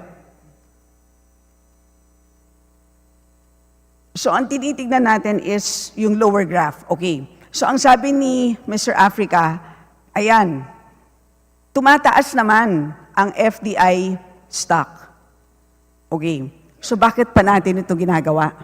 Hindi na natin kailangan paluwagin. Hindi na natin kailangan ng flexibility dito sa ating Constitution. Okay, so ano ang sagot dito, Yusek Edilion? Is this a correct perspective? Mr. Chair, Your Honor. Actually, two things po dito. Number one, totoo naman na tumataas, and I would say that that actually is a product of the liberalization efforts that we have done in the 90s and then in the 2000s. Yun. Kaya tumaas. It really will take some time. Pero kung ang titingnan naman po natin ay i-compare natin naman sa ating neighbors, for instance, whereas kunwari Vietnam na lang, Kasi halos magkapareho tayo nung unang panahon ng Vietnam. So, whereas I think it was 1990, no? Nasa mga 3.2 billion tayo, ang Vietnam nasa 200 or 300 million na FDI stock. And then fast forward to 2022, Philippines would have 112 billion US in terms of FDI stock, whereas Vietnam would have 210. So, pwede pa pala na mas malaki pa ang naging increase natin sa FDI had we gone mas naging aggressive tayo sa pag-attract nito mga FDI. Okay, so in short, siguro maganda na ipakita ko na lang yung isa pang slide na sa Secretariat. Pwede bang, can you put up my slide? The second slide. Ayan. Baka mas magandang ipakita ito. So yung blue slide, yung blue line is exactly the line that Mr. Africa showed in his graph. Tama ba, Yusek Adilion? Yes, Your Honor. So tama naman. Ito yung FDI stock. Pataas nga.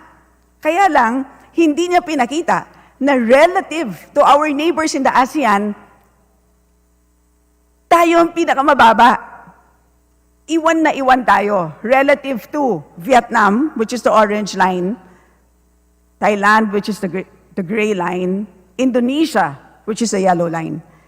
So yon ang very important fact na hindi pinakita. So tumataas nga ang problema, iniwan na tayo. Iniwan na tayo ng ating neighbors. Eh, ang problema, the name of the game is competition. Tama ba, Yusek Adilion? Yes, Your Honor. So yun ang dahilan kung bakit natin ito ginagawa. Tama ba? Yes, Mapa. So, kailangan ba natin gawin ang e-conchacha ngayon? Yusek Adilion. Ano yung tanong ulit? Do we need to do e-conchacha today? Oh, yes, most definitely. Kasi kung hindi natin ito ginawa today, lalo tayo maiiwan. So I will end there. Mr. Chair, marami pa akong tanong. Can I be listed for the second round, Mr. Chair? Thank you very much, Congresswoman Chair? Stella. Mr. Chair. Majority Leader. Yes. Just an Congresswoman intervention, Mr. Chair. What is Doon your sa- pleasure? Yeah. As regards to the last graph po na ipinakita na ating colleague, as regards to yung iwan na tayo ng mga Vietnam, Thailand, etc. So, may tanong lang po ako sa intervention, Mr. Speaker. Mr. Chair. Majority Mr. Chair, Leader. may we request the Secretariat to flash the last slide? Okay, so Mr. Chair, if Yeah. So, Mr. Chair, so ang pinapakita dyan yung inward Wait, of... Congresswoman Castro, would you want to interpolate? Is that what? Yeah, intervention lang po doon sa... So you want to make a point of clarification on Yes, the clarification lang po doon sa NEDA. slide? Okay, you may proceed. Yeah, kasi yung pinapakita po dyan yung inward FDI stocks, no? At sinasabi ng ating na NEDA na nagko-confirm siya sa ating colleague, si Representative Stella Kimbo, na talagang iwan na tayo talaga in terms of inward of FDI stocks. So ano ba yung implication nito? So that does say nung graph na ito na in relation to restrictiveness. Yun ang contention dito, no? Yung pagiging restrictive ba ng ating constitution ang dahilan kung bakit ganyan or meron pang ibang factor. So yun naman. So paano ba nakukuha yung inward FDI stocks? Iba-ibang factors. Mr. So Chair. tanong natin, kung may pag-aaral ba kayo tungkol dyan, Mr. Speaker, ang NEDA, as regards to that. So bakit tayo nagkaganyan? So, Mr. Ang may Chairman, kasalanan ba talaga may we yung request constitution natin NEDA na to- very restrictive? Mr. Chair? Yun po, Mr. Speaker.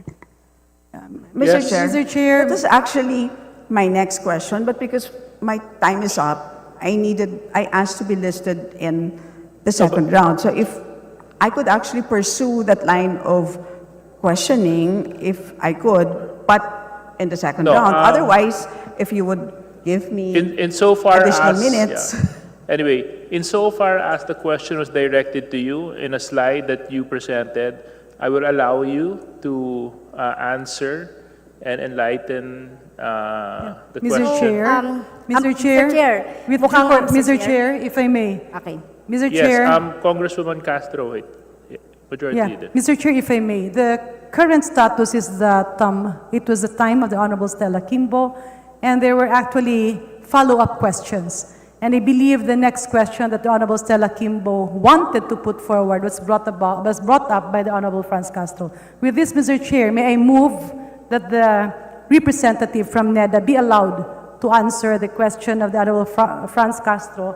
And Mr. Chair, in addition to that we'll move at the proper time, maybe you can give the Honorable Stella Kimbo an extension of 2 minutes. Okay. So you may proceed. NEDA muna. We'll have Nether first, and then Majority Leader, if it's okay with our members, we'll give Congresswoman Stella Kimbo a few minutes to also give her reply. Yeah, we don't have any objections, Mr. Chair. Thank you very much. Neda. Yes, thank you, Mr. Chair. Yes, meron pong naging study dyan. We looked at, there is a multi-country study. So this is also done by OECD. Tapos tiningnan nila dito, they looked at other variables. Yung sinasabi niyo maraming other factors, no? Ease of doing business, nandyan din yung governance, nandyan din yung tinatawag dito gravity model eh. Kung gaano kakalapit si host country at saka si source, no? Si source and destination country, naging colony ba siya, magkapareho ba sila ng lingwahe, in terms of human capital, all this, even the infrastructure is also included. But the results would say, and this is very robust, that even controlling for these factors, yung impact on restrictiveness is statistically significant and it's negative. Tapos, like I said kanina, 4 yung components ng restrictiveness index. Kapag ang kinonsider mo lang is the equity restrictions, that also comes out as negative and statistically significant.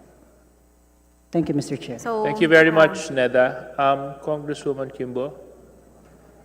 Yes. So just to tie it up with the Iban Foundation slide, because I believe that Cong Francis' question, I believe, stems from a slide which came from the Iban Foundation presentation. And if I may, can we refer to that slide, which says reducing restrictiveness doesn't even guarantee foreign investment? And if we can put up that slide, because I believe that dun kasi nanggagaling eh, dun humuhugot talaga si Mr. Suan Africa. Sinasabi niya, wala naman talagang koneksyon yung pag-iis ng restrictiveness sa pagtaas ng FDIs. Ang sinasabi niya, walang correlation yan, walang relasyon. Pag nirelax ninyo ang equity restrictions, wala yan kinalaman sa pagtaas ng FDI. So, ang tanong ko kay Yusek Edilion, wala ba talaga? So, which is a follow-up question, di ba? Wala ba talaga? So, ang sabi ni Yusek Edilion, actually merong isang paper by Fernando Mistura and Caroline Roulet. It's a 2019 paper entitled The Determinants of Foreign Direct Investment, Do Statutory Restrictions Matter? And in this paper, it covers 60 countries. So, Yusek Edilion, dito sa paper na to, sakop ba ang Pilipinas? Kasama ba ang Philippines sa study na to? Yes, Your Honor. You are a statistician, tama? Apa. You have a PhD in statistics, tama? Economics po. Economics. A Master of Science degree in Statistics. Okay.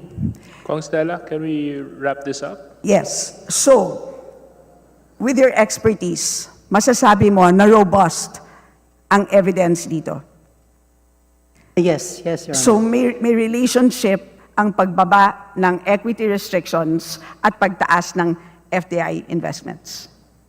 Yes, that's correct. And in addition, kahapon, narinig ninyo ang statement ni Ms. Hazel Percon at ni Mr. Rucher Lacaba. Tama? Yes, yes. And ano ang sinabi nila? Yung findings ba ng studies nila, do they corroborate the findings of Ms. Tura and Rule? Yes, essentially. So all three studies would indicate that may relationship ang pag-ease ng restrictions sa pagtaas ng FDI investments. Tama ba? That's correct, yeah. So would you agree with me that, again, yung slide na to sa Ibon Foundation presentation is not accurate. It is not accurate to say that foreign investment restrictions would be weakly correlated with foreign investment flows. Yes, Your Honor. I think it boils down to the fact that they were trying to illustrate in just one page, two-dimensional, yung katakot-takot na other factors involved. So, ang dapat kasi talaga, you use statistical technique para i-keep constant mo yung other factors and just change yung restrictions. And that is what the multivariate statistics would do. So, Mr. Chair, that's my last question, but I need to go on a second round so I can ask questions to Ms. Hazel Percon. So, Yes. hindi na siya babalik tomorrow. We will Thank you, definitely Mr. give you Chair. more time on the second round. Thank you you. so much. Majority Leader. Mr. Chairman, Congressman Lagman, yes? Just a short intervention. In these studies, USEC, is there any statement that in a scale of 1 to 10, what would be the correlation of constitutional restrictive provisions to the entry of foreign direct investments? Chair, there is actually a very expressed statement in the article that says that of the 4 restrictiveness components, it's actually the statutory restriction, which is the constitutional restriction, that negatively affects the most yung FDI. When you say the most in a scale of 1 to 10, where does it point to? Right? Well,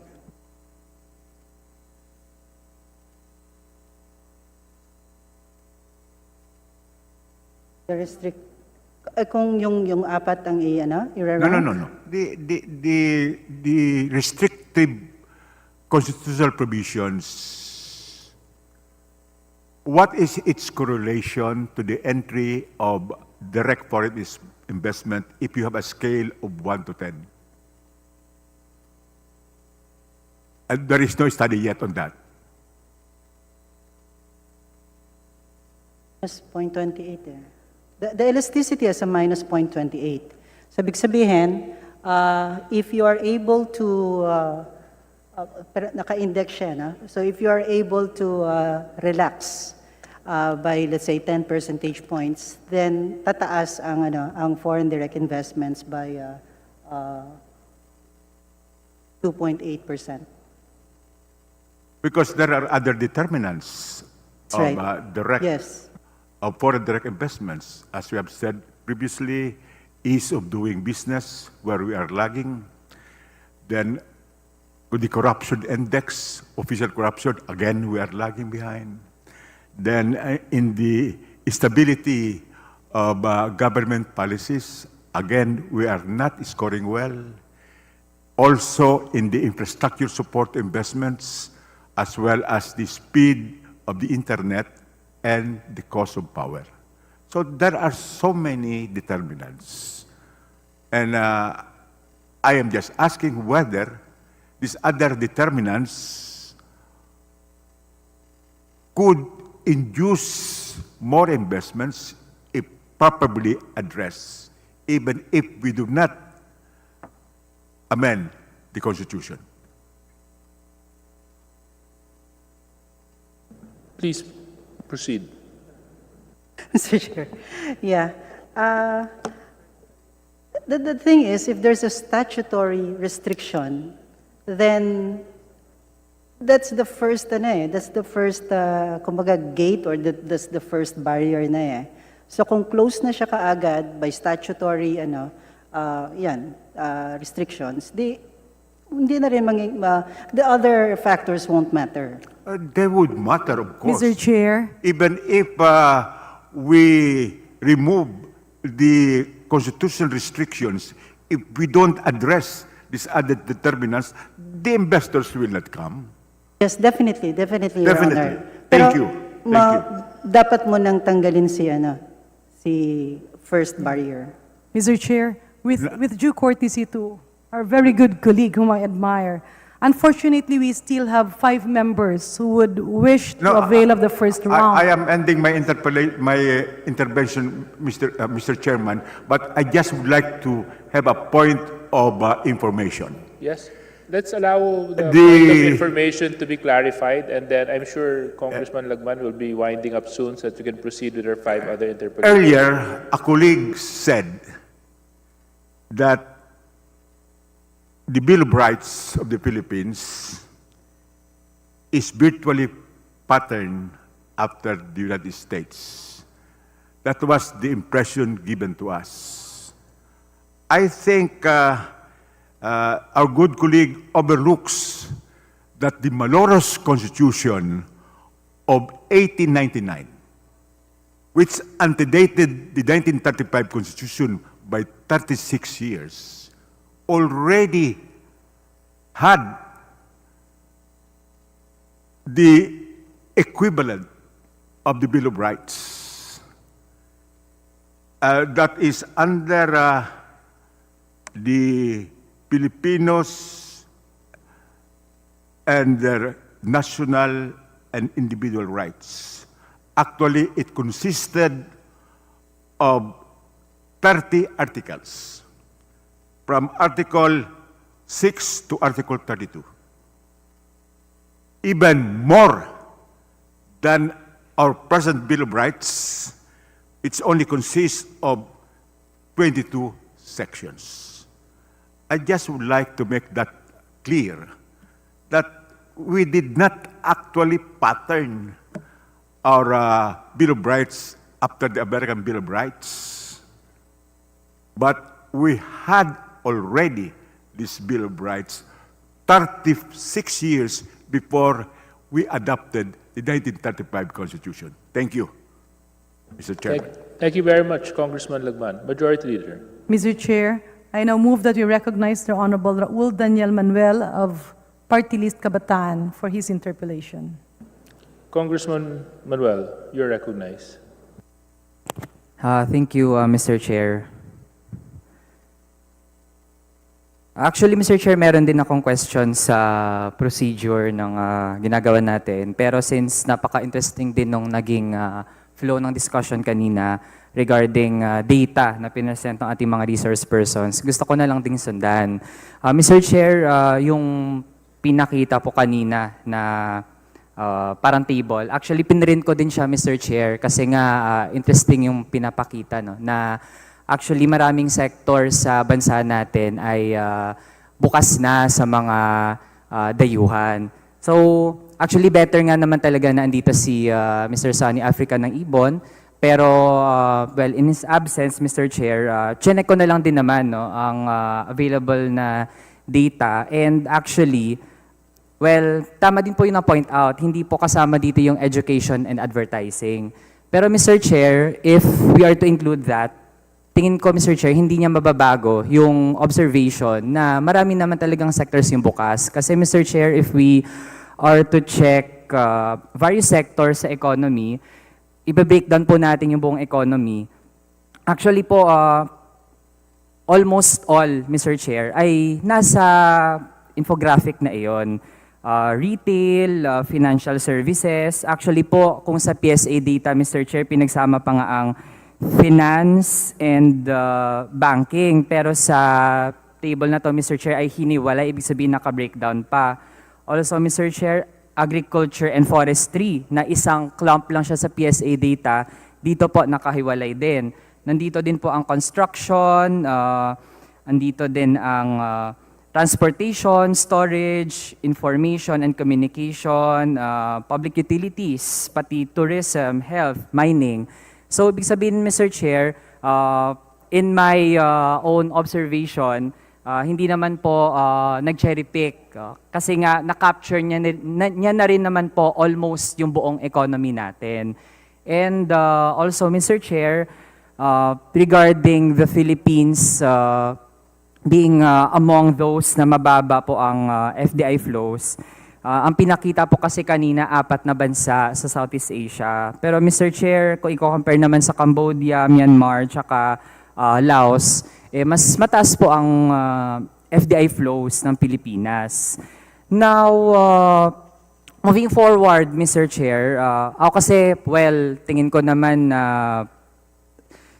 na-express naman na natin ito sa mga nakaraang discussions natin on charter change, na tingin po natin, and also based dun sa sinabi ng mga resource persons kahapon, actually po, magandang pakinggan din naman talaga kasi nuance po yung kanilang mga sinabi. While open po sila dun sa changes sa Constitution, pero they also acknowledge na actually, yun nga, maraming factors Pero po sa maraming mga naging talakayan natin dito sa Kamara, para ang focus lang natin ay yung restrictive na mga provisions sa Constitution, pero hindi natin masyadong natatalakay. Paano ba natin din naman i-address yung ibang mga factors na in-acknowledge din naman natin, di ba?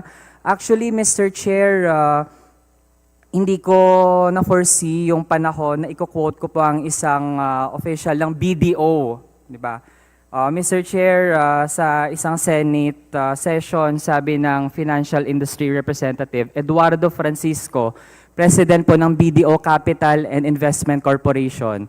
Hindi ko pa in-imagine, i-quote ko siya, Mr. Chair. Sabi po niya, foreign investors were turned off not by ownership limits, but by bureaucracy, red tape, and corruption. So, Mr. Chair, isa na po ito sa mga nasa big business sa ating bansa na nagsasabi na masyado po tayo nakatuon dun sa Constitution at hindi sa ibang mga bagay. Now, sige, Mr. Chair, and now, Madam Chair, dun po sa process, so baka po masagot po ito ng ating majority leader. Kasi po, kung so far ay nagsabi naman na ang leaders ng House tsaka ng Senate na itong 3 provisions lang yung ating pagpupukusan. Ako po kasi tingin ko, hindi na magmamatter kung mag-vote ba tayo jointly or separately. Kasi nga kung ang ating fino-foresee, go naman na yung Senate dun sa 3 proposed revisions, tayo din naman sa House, ganun din. So 3/4 ng House, tsaka 3/4 ng Senate, put together, ay 3/4 na rin naman ng buong Congress. So hindi na magmamatter actually kung jointly or separately ba. Kung ang assumption natin ay itong 3 lang din naman talaga ang ating tinatalakay. So I would like to ask to this committee, Madam Chair, bakit pa natin pinag-uusapan yung pag-vote jointly or separately? Tingin ba natin yung Senado ay hindi siya magko-commit na itong 3 lang yung pag-uusapan? Or sa bahagi ba ng House, yun, will we indeed pursue the trajectory to go beyond dun sa 3, Madam Chair?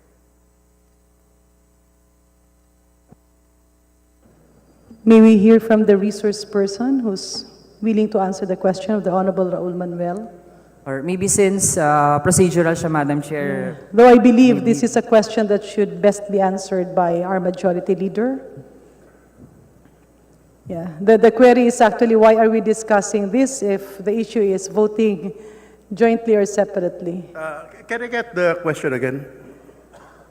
Sige. Madam Chairperson, hindi na lang mabawas sa time. Madam Chair, yun. Kung nag-agree yung House sa Senate na itong 3 provisions lang yung magiging topic nitong deliberations, And 3/4 of the House plus 3/4 of the Senate equals 3/4 na rin naman ng buong Kongreso.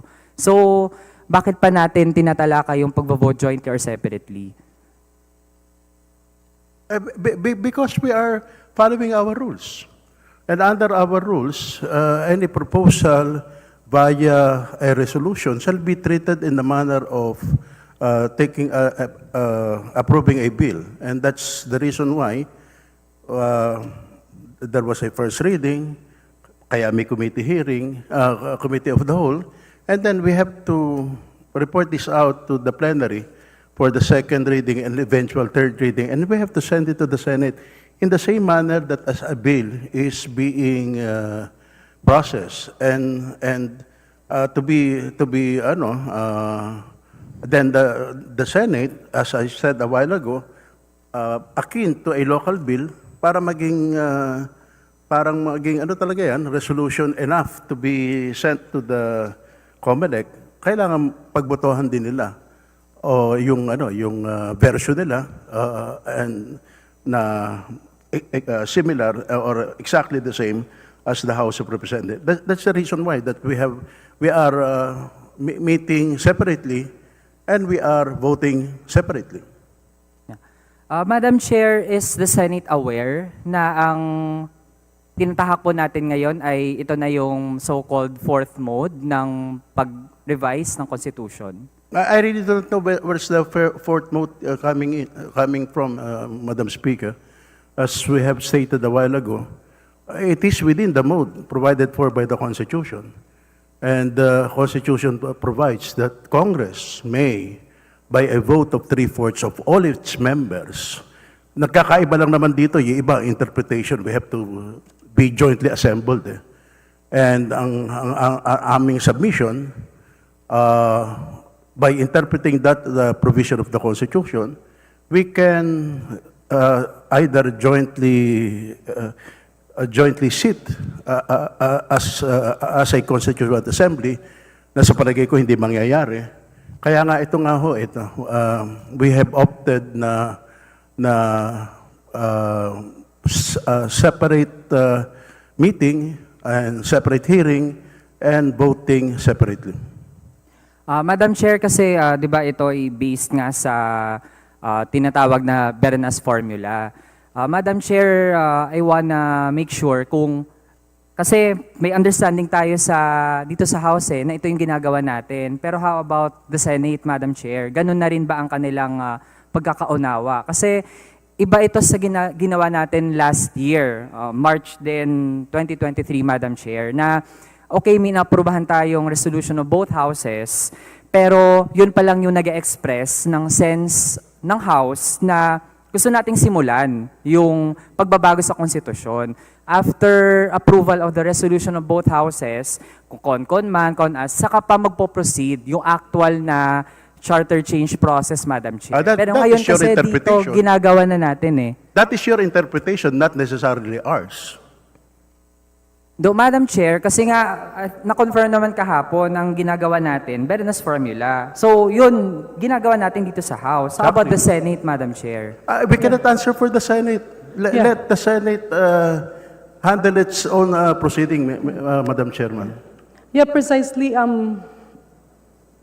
For the Honorable Manuel, this is a deliberation of the House of Representatives. So I believe your question can be better propounded when we are on second reading. But for the meantime, so we can maximize the presence of our resource persons, may we respectfully request the Honorable Manuel to direct questions addressed to our resource persons currently present.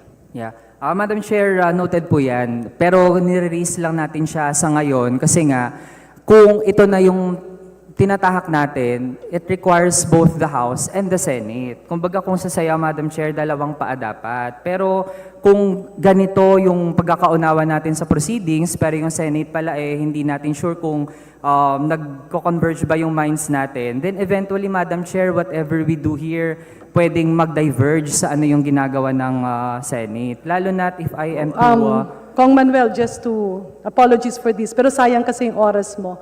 But to be precise about it, when Congress deliberates on matter at our hand, we are doing it as the Congress of the Philippines. We do not cater to the whims of Senate. So if I may we request you to propound questions to our resource person so that hindi po masabi, you have 3 more minutes to be exact, so sayang po kasi yung oras. And of course, we would like to give justice to the presence of our resource persons here. Yeah. Madam Chair, that's why I will register na lang for the second round. Pero since Madam Chair, ako kasi ayoko mag-proceed tayo sa scenario na magkakaroon ng bicameral conference committee. Bakit, Madam Chair? Kasi pag ganun, may small group na yun lang yung magtatalakay nung revision sa Constitution. Ang nasa Constitution nga natin, dapat buong Kongreso yung magtalakay. So, okay, we can say by second reading, ganyan, edi buong Congress naman talaga. Pero, pag BICAM, Madam Chair, iilan na lang naman yun eh. Tapos, i-feedback sa atin, ano yung output ng BICAM, ira-ratify na lang natin. That leaves a very small room for all of us here, members of Congress, na mag-participate doon. Lalo na, Madam Chair, quoting a member of the Senate, ang sabi po, one of the authors of RBH 6, papanindigan namin yung resolution namin, di ba? Pero we cannot assure na di siya maamyendahan ng aming mga kasamahan. Hindi madali ang kumuha ng 18 votes sa isang panukala, especially for a question as difficult, as challenging, as economic chacha. Hindi madali yan. So kung ganun, Madam Chair, na ang mode ng Senate, pwede pa palang palabnawin yung RBH 6 nila. While sa atin, Madam Chair, we have a member of the House, mismo pa ang chairperson ng Committee on Constitutional Amendments, ang gusto pa beyond dun sa 3 na nasa RBH 7 natin. Nagda-diverge, Madam Chair. So, pwede talaga magbuo ng BICAM. At yun yung hindi ko personally gustong mangyari. Lalo na it deprives all of us here a chance to participate sa proseso ng pag-revise ng ating konstitusyon. Kaya crucial yung question, Madam Chair. Do we have the same understanding sa Senado dun sa ating ginagawa? As I've said, I cannot speak for the Senate. And besides, your supposition may or may not happen, I do not know. Kasi mahirap naman sagutin, hypothetical eh. Magkakaroon ba ng BICAM, etc. Ano mangyayari sa BICAM? I do not know. Hirap sagutin yan eh. Then, that question should be made at the proper time, kung mangyari yun. Kasi kung if you're going to ask me on a hypothetical matter that may or may not happen, then I cannot answer you in a manner that might be that you might agree. Okay. Madam Chair, ganito na lang. In the eventuality na tatagal ito sa Senado, pero tayo sa House, we are so bent na gawin na itong pagbabago sa konstitusyon at hindi natin kayang antayin ang Senado. Madam Chair, can we interpret na ang deliberations ng House, as Madam Chair mentioned, tinatrato natin ito as already the deliberations of Congress at hindi lang po ng House. Ito na ay proceedings ng Congress. Pwede bang i-interpret natin ito na like ginagawa na talaga yung changes sa Constitution and we have done this jointly in the absence of the Senate? Well, that is your interpretation, eh, that you want the senators to be present, to join us. Well, you can invite them, and let us see if they will accommodate your invitation. You are free to invite them. But as I've said, can we, as a member of Congress, meet in the exercise of our constituent power, independently of that of the Senate? Yes, we can. Because we are allowed by our rules. We are allowed by the Constitution. As I've said, kailangan lang naman to, pagbotohan natin ng 3/4, dadalhin sa Senate. And then, kailangan 3/4 din sila. Ngayon, kung yung sinasabing mga baka ganito, mahirap sagutin yung baka eh. Baka rin hindi mangyari eh. Yun din ang sagot ko eh. Kung sasabihin mo sa akin, baka ito mangyari, ang magiging sagot ko sa iyo, baka rin naman hindi mangyari yan. Hindi tayo matatapos yan. Sige, so to wrap up for this first round, Madam Chair, doon po ako talaga nangangamba na eventually kung hindi talaga magko-cooperate ang Senado as a body, then we will interpret the whole proceedings of the House of Representatives as proceeding of Congress in itself, no? At tatawagin nating nag-convene na jointly pero wala yung Senate, pero dahil tayo yung bigger house ay pwedeng kung ano man yung ginawa natin, edi yun na yung ipapasa natin sa COMELEC, and let's just see kung papahintulutan ito ng Supreme Court, no? Pero dahil nga nagta-trial and error tayo, gagawin natin siya, then tingnan na lang natin. Madam Chairperson, allow me to disabuse the mind of the distinguished gentleman. Parang merong merong sinasabi na papadala natin to sa COMELEC eh. Wala namang ganyanan. Ang sinabi na nga natin dito, papadala natin to sa Senate, no? Kung walang mayari sa Senate, that's it, pansit. Sabi nga ng mga bata, wala na, tapos na. Kaya nga sabi ko, like a bill, local bill, tapos tayo rito, kung walang gawin sa Senate, that's it. That's no local bill. Don't put words into our mouth na yung pala, pag hindi pwede sa Senate, papadala lang namin ito sa COMELEC. That's an unfair statement, Madam The Chair. Chair agrees with the Majority Leader. That has been said for the nth time that after the passage of this proposed House resolution, it will be submitted or forwarded to the Senate. Majority Leader, please recognize the next interpolator. Suan. Ba? Kong Suan. Suan. Meron ba? Meron. Kong Suan. Cagayan de Oro. Sino ba rito to? Kong Suan. Suan. Madam Chair. Allow me to recognize the distinguished gentleman, Lord Suan, from Cagayan de Oro City. Thank you, Madam Chair. May I be allowed to propound some questions to our esteemed resource persons? The Honorable Suan is recognized. Thank you, Madam Chair. Since we are trying to attract foreign investors, and it is my understanding that one of the criteria for such investors to invest in a certain country is stability of economic provisions and predictability of economic provisions. To what extent might the inclusion of the phrase, unless otherwise provided by law, impact the stability of our economic policy and investor confidence? Because I'm afraid that we might be sending the wrong kind of signals. Because if we include unless otherwise provided by law, it would necessarily make it easy to change our economic provisions, right? Which is the aim of this body. And when that happens, investors might think that the Philippines will have flip-flopping economic provisions. And even though we are trying to attract foreign investors, it might produce unintended consequences and, in fact, produce the exact opposite of what we are trying to achieve. Is that scenario possible, and can we prevent it? What are the ways in which we can prevent it from happening?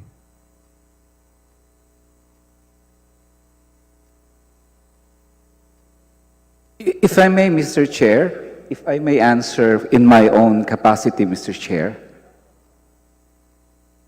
Madam Chair, can I answer the question, Madam Chair?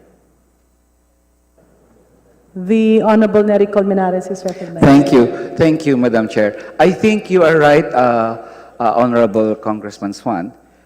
I think you are right. The moment you place, unless otherwise provided by law in the Constitution, a foreign investor may think, oh, it can go up to 90-10, right? It can become even 100% foreign-owned. But on the other hand, Mr. Chair, it can also go down to 60 to 70-30 or 20-80 in favor of the Filipinos. So if you're a foreign investor, I don't really know where the direction is. So you are right, Mr. Chair, in saying that putting in unless otherwise provided by law causes an unstable perspective among foreign transnational corporations. Ang isipin ng iba, baka maganda to, 80-20 ito in favor of foreigners. Pero pwede namang 20-80 in favor of Filipinos eh. So that is really the instability. I was actually pointing that out, Mr. Chair, Madam Chair, in my PowerPoint. I said, we will now be in an ocean of uncertainties, an ocean of conflicting priorities, because on one hand, you have a provision here which says increase the equity of Filipinos in education, and then you have another provision that says lower it, or unless otherwise provided by law, we should open it up. So lastly, Mr. Chair, there are provisions there which says, I will discuss this tomorrow, but there are certain provisions in the Constitution, Mr. Chair, which leads to one direction, but a law may go in another direction, in fact causing wrong messages to investors, Mr. Chair. Thank you. Thank you, Madam Chair. That is precisely my concern, and I was able to see that from the slide of the resource person, but that is the reason why I'm also asking this question, so that we might find ways on how to prevent such a thing from happening, since what we're aiming for is more direct investments.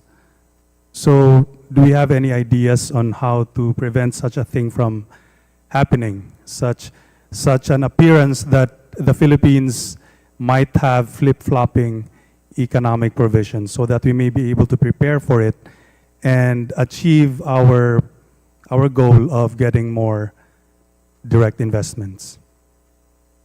May we request the representative from the Foundation for Economic Freedom to answer the question of the Honorable Suan? Good evening, Madam Chair, ladies and gentlemen.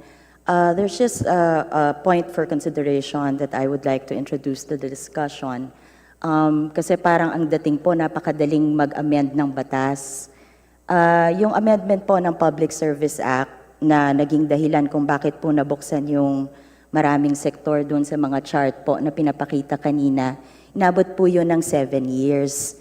2 kongreso po para maipasa yung batas, tapos po 1 taon para po mailabas yung implementing rules and regulations.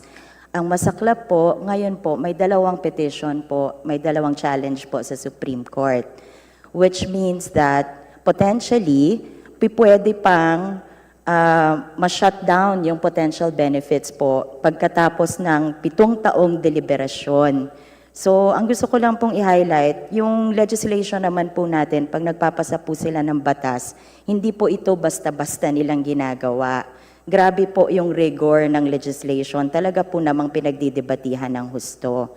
So, ang concern lang po, pagka po patuloy na merong restriction sa Constitution at wala pong nakalagay na unless otherwise provided by law, lahat po ng mga batas na pinapasa, which may be economically well-intended, pinag-aralan po at 2 kongreso pong pinagdebatihan, ay mawawala lang po yung bisa niya o yung potential positive consequence kasi po pwede pong i-challenge based on the fact na mayroong restriction pa rin po sa Constitution.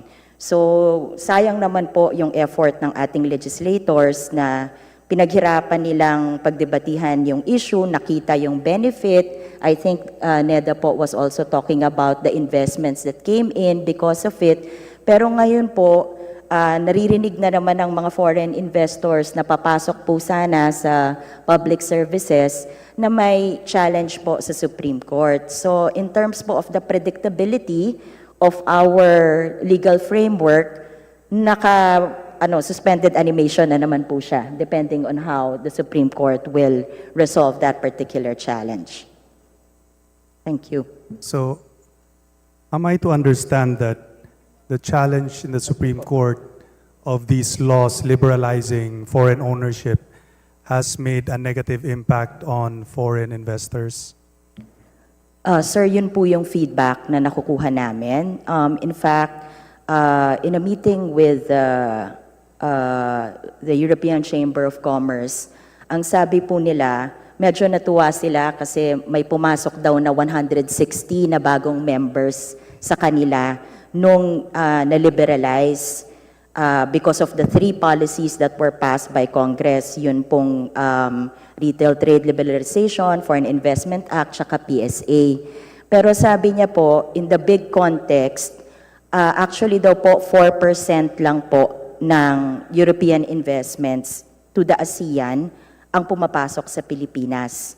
Kasi nga po, kakaliberalize pa lang natin eh. So actually, medyo may, Yusek Adilion, correct me po if I'm wrong, may lag time naman po yan. Kasi hindi naman po daw yung investor, kunyari, napasa kahapon, invest na tayo bukas. Meron pa po yung feasibility study rin sila, tinitingnan nila pa rin yung all other factors, no? So while they are doing that study, pag nakita po nila na, teka, nagbukas pero may challenge, baka isasarado ulit. So that creates po unpredictability. Thank you. So the challenge was, the cause of the challenge was because of the restrictive constitutional provisions. Yes, Madam Chair, kasi anytime po pwede pong i-challenge kahit anong batas for as long as kaya pong i-justify na merong restriction sa Constitution to justify the challenge. Thank you, Madam Chair. I have another question, but I think it was already discussed earlier. However, in Section 19 of Article 2 of the Constitution, it says, the state shall develop a self-reliant and independent national economy effectively controlled by Filipinos. Could you elaborate on how the proposed changes to the Constitution would achieve our objective of attracting foreign investment while still ensuring that our economy is still effectively controlled by Filipinos? And do you think that these changes are enough considering that we only put 3 amendments in order to make sure that Filipinos remain in control of the economy? May we request the Foundation for Economic Freedom, then DTI and Justice Ascuna to respond? Yeah. Madam Chair, the proposal in question only covers 3 sectors of our economy, and it is conceivable that the Congress will pass legislation which will not negate the effective control of Filipinos of the entire economy. So that is perhaps the reason why the proposal only covers 3 of the sectors that are nationalized under the Constitution, Madam Chair. Madam Chair, may I ask our esteemed resource person if these changes are enough, these 3 provisions are enough to actually attract foreign investments? Maybe we can request DTI and the Foundation for Economic Freedom to respond. DTI first and then FEF. Mr. Chair, if we talk of generalities, the advent of our membership with WTO, the trade liberalization, and like almost many countries, if not all, have made everyone, our economy, also reliant with other economies. It has become interconnected already. Now, there can be areas or sectors of the economy that remains nationalized, and partly because of the restrictions under the Constitution, but the reality is, our economy is, and if we just have to give an example, like rice, garlic, we are totally reliant on other economies already. So we might just have to be more defined in what areas of the economy we would like to be fully nationalized or fully Filipino. But again, the reality is all economies now, with globalization, with the lowering of tariffs or zero tariffs, are really reliant on each other already. And the direction really is, how do you, as an economy, maximize your own advantages when trading, when dealing with other economies? That's all, Mr. Chair. Yes, Nedo, did you want to add something? Yes, you may proceed. Yes, thank you, Mr. Chair. I just want to add to the discussion. I just want, I think we should really consider that we're not really starting from zero. As you can see from the chart that was shown, tumataas din naman talaga na yung ating FDI stock, and that's really also a result of previous liberalization efforts natin. But we think that it's still not enough to, bring us to that yung gusto nating mangyari na na maging upper middle income country, and then finally a high income country. And for that, you really need a dynamic innovation ecosystem. At yun din na mag-attract ng mga FDIs that will actually bring yung gusto natin mangyari na high quality jobs. But for this FDI to come here, ang kailangan nila talaga, apart from, ito mga to, is they need to have that pool of researchers, scientists, engineers, yung mga yan. And this one, ang tingin namin, kaya very strategic yung yung mga gusto namin pabuksan na sectors, education, advertising. Kasi advertising, nandun siya sa post-production. Marketing na siya. It adds value. It actually is creative. It actually also capitalizes on our niche, which is yung ating creativity as a nation. So meron tayong malaking potential doon. And then, samahan mo yan ng modern utilities. Then, that's really, we think, kapag ito ang maano natin, mabuksan natin, talagang magiging it will really bring us to the next level. Of course, kasama ang dasal, Pero doon talagang doon ang direction. So we really need to have yung sinasabi nga namin international education, which will really upgrade the quality of education. Magkakaroon ng cross-fertilization of all this knowledge. Imagine the knowledge exchange that could happen. Maraming pupunta dito. As it is now, we have 36,000 foreign students. Just imagine what could happen kung tataas ito, kung dadami pa sila. Apart from the direct na economic na benefits ng mga foreign tuition fee, mga ganun tipo. But apart from that, yun talagang yung cross-fertilization that could happen. And then yung collaboration din with respect to R&D, with respect to innovation. So, ito yung nakikita talaga namin na strategic. If pinapili kami na ano yung the strategic ones that could really be yung talagang magka-catapult sa atin ba. This would be those three: the education, advertising, and then the modern utilities. Thank you, Mr. Chair. Congressman Colmenares, you wanted to add something. Thank you, Mr. Chair. Very incisive po ang tanong ni Honorable Suan. Kasi Article 2 on effective control of the Filipinos sa economy will be contravened by the law. And as I cite as an example, Mr. Chair, RBH 7 says, the control and education of educational institutions shall be vested in the citizens of the Philippines unless otherwise provided by law. The only otherwise there, Mr. Chair, is if the law will allow an alien control and administration of the educational institution. That's the only otherwise. Now, why will the alien be allowed control and administration of an educational institution when it has only 40% of the equity in that educational corporation? Kung 60 ang Filipino at 40 ang foreigner, why should he control and why should he be the managing entity in the whole educational institution? I think this provision in RBH 7 contradicts Not only, Mr. Chair, Article 2 on effectively controlled by Filipinos, but even discriminatory on Filipinos. Because the educational institution, Mr. Chair, we are Filipinos. We have 60% of the shares in this big educational corporation. This foreigner only has 40%. But the law will say, oh, he can control and manage this educational institution.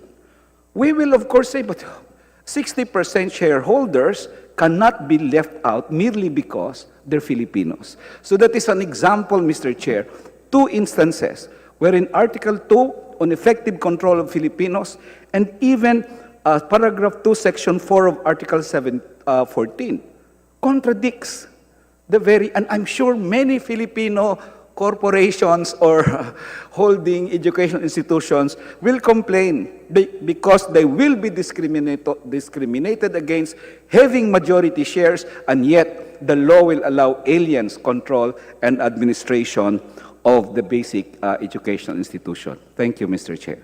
Thank you very much, former Congressman Colmenares. Ma'am Ubari, you wanted to be recognized? Yes. Thank you, Mr. Chair. I would just like to introduce a bit of a perspective on the concept of effective control by Filipinos by asking towards what end. The discussion has always been focused on effective control by Filipinos, but we are not looking into what it is exactly that we want to accomplish. So we keep on just equating control with ownership, but is allowing ownership to just be in the hands of the Filipinos, has it served Philippine interests? So yung tanong ko po, for example po, yung matagal ng issue ng access to the internet sa remote areas. Hindi po natin ma-force ang ating mga traditional providers to provide access to internet in remote areas. Kasi hindi nga naman magiging lucrative sa kanila na serbisyohan kung 100 lang kayo na nakatira dyan sa particular area na yan. Pero, pwede kung yung provider will use satellite technology. Ang problema, yung provider, foreign-owned. So, nagpapasok tayo ng foreign-owned dito, Starlink. So, ngayon, may access na ang remote areas sa internet. So, hindi po ba control ng Pilipinas yon to be able to make the decision to accept the kind of investors, to let in the kind of technology that we need so that we make sure that our unserved and underserved fellow Filipinos are able to gain access to technology. So sana po, tingnan po natin, bakit ba natin gusto ng control? To serve whose interest? At kung meron pong foreign investor na papasok that will be able to serve the interest of our people, bakit naman po natin sila hihindian? Thank you, Mr. Chair. Those are wise answers. Yes, you may proceed, Kong. So I have another question. What comprehensive impact assessment has been conducted on the economy, local industries, employment, and national sovereignty to evaluate the potential effects of amending the Constitution? Because just because other Asian countries are less restrictive and are more prosperous than us, does it automatically mean that the loosening of economic provisions is the cause? Have we conducted comprehensive impact assessments on the following sectors: local industries, employment, and national sovereignty?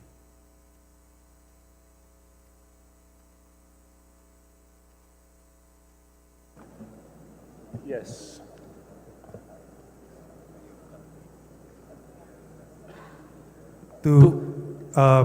What I'm saying is that what impact assessment have we conducted on these sectors in order to evaluate the potential effects of amending our Constitution?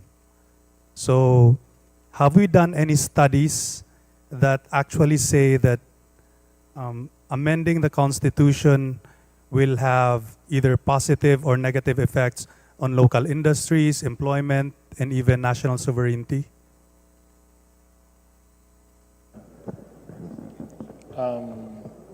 Who would like to address the question?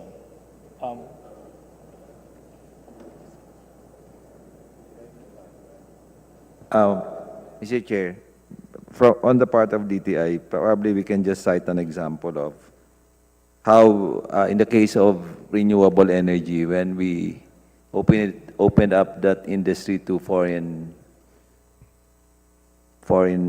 equity, it greatly impacted on direct impact on FDI, and in particular, I can just give an example like Copenhagen Infrastructure Partners, with its investments in 3 wind farms, created 4,500 jobs, generating power for 1 million households. So, as for DTI, we can cite you examples on when we opened up certain areas in industry, and in just a short time, because these are new laws, we've already seen benefits not only in terms of investments but also in creation of employment creation and others.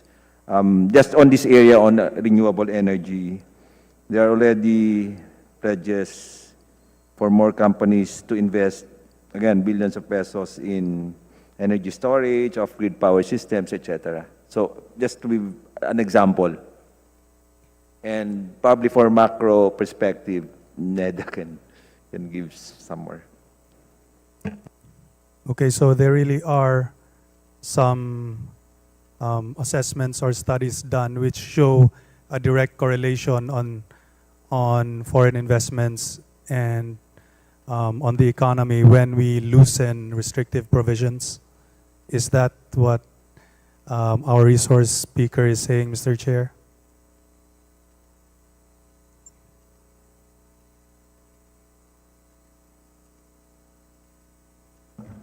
Anyway, so I've also noticed that among all the discussion earlier, we seem to have diametrically opposed opinions regarding whether we really have loose economic restrictions or tight or restrictive economic provisions. Because some resource persons would say that we have loose economic provisions, others would say that we have restrictive economic provisions. Is there a way in which we could actually say for certain or for sure that our country has a loose economic provisions or restrictive? Is that even possible? Neda?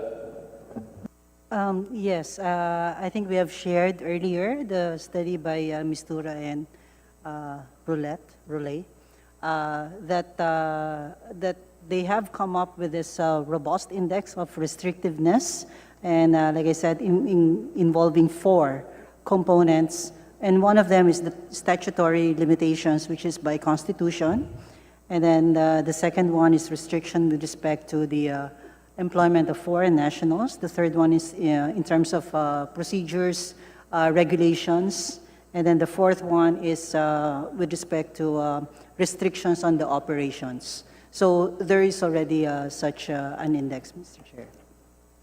And in that index, Mr. Chair, it shows that we are very restrictive. Yes, Mr. Chair. If I may add, for instance, it's always been said that let's say manufacturing is already 100% open. Well, yes, but we actually require a paid-in equity capital before the amendment of the Foreign Investment Act, that it should be at least $200,000. And if it's less than that, then it has to have many other conditionalities. So there are those caveats, so to speak. So even if we allow foreign investments to come in, meron din tayo nilalagay na caveats eh. Thank you. Mr. Chairman. The reason why I'm asking these questions is because I would like to be able to answer the questions which my constituents would assuredly ask me when I return to my district. So thank you to our resource persons for your input. Good evening. Thank you very much. Majority Leader? Majority Leader. Majority Leader.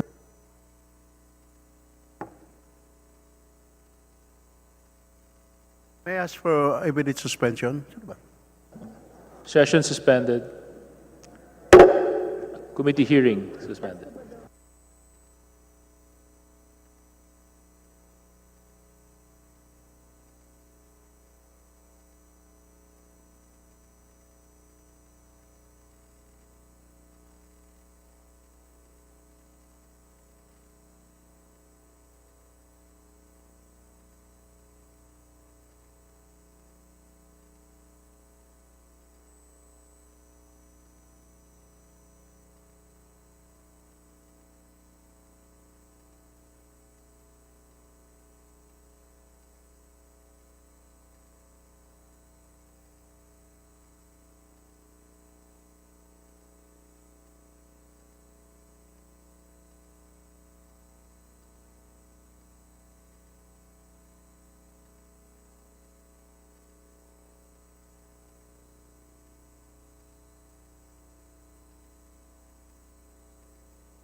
This committee hearings now resume. Majority Leader. Mr. Chairman, at this point, may we recognize the distinguished lady from Besia, the Honorable Mika Suansing, for her interpellation.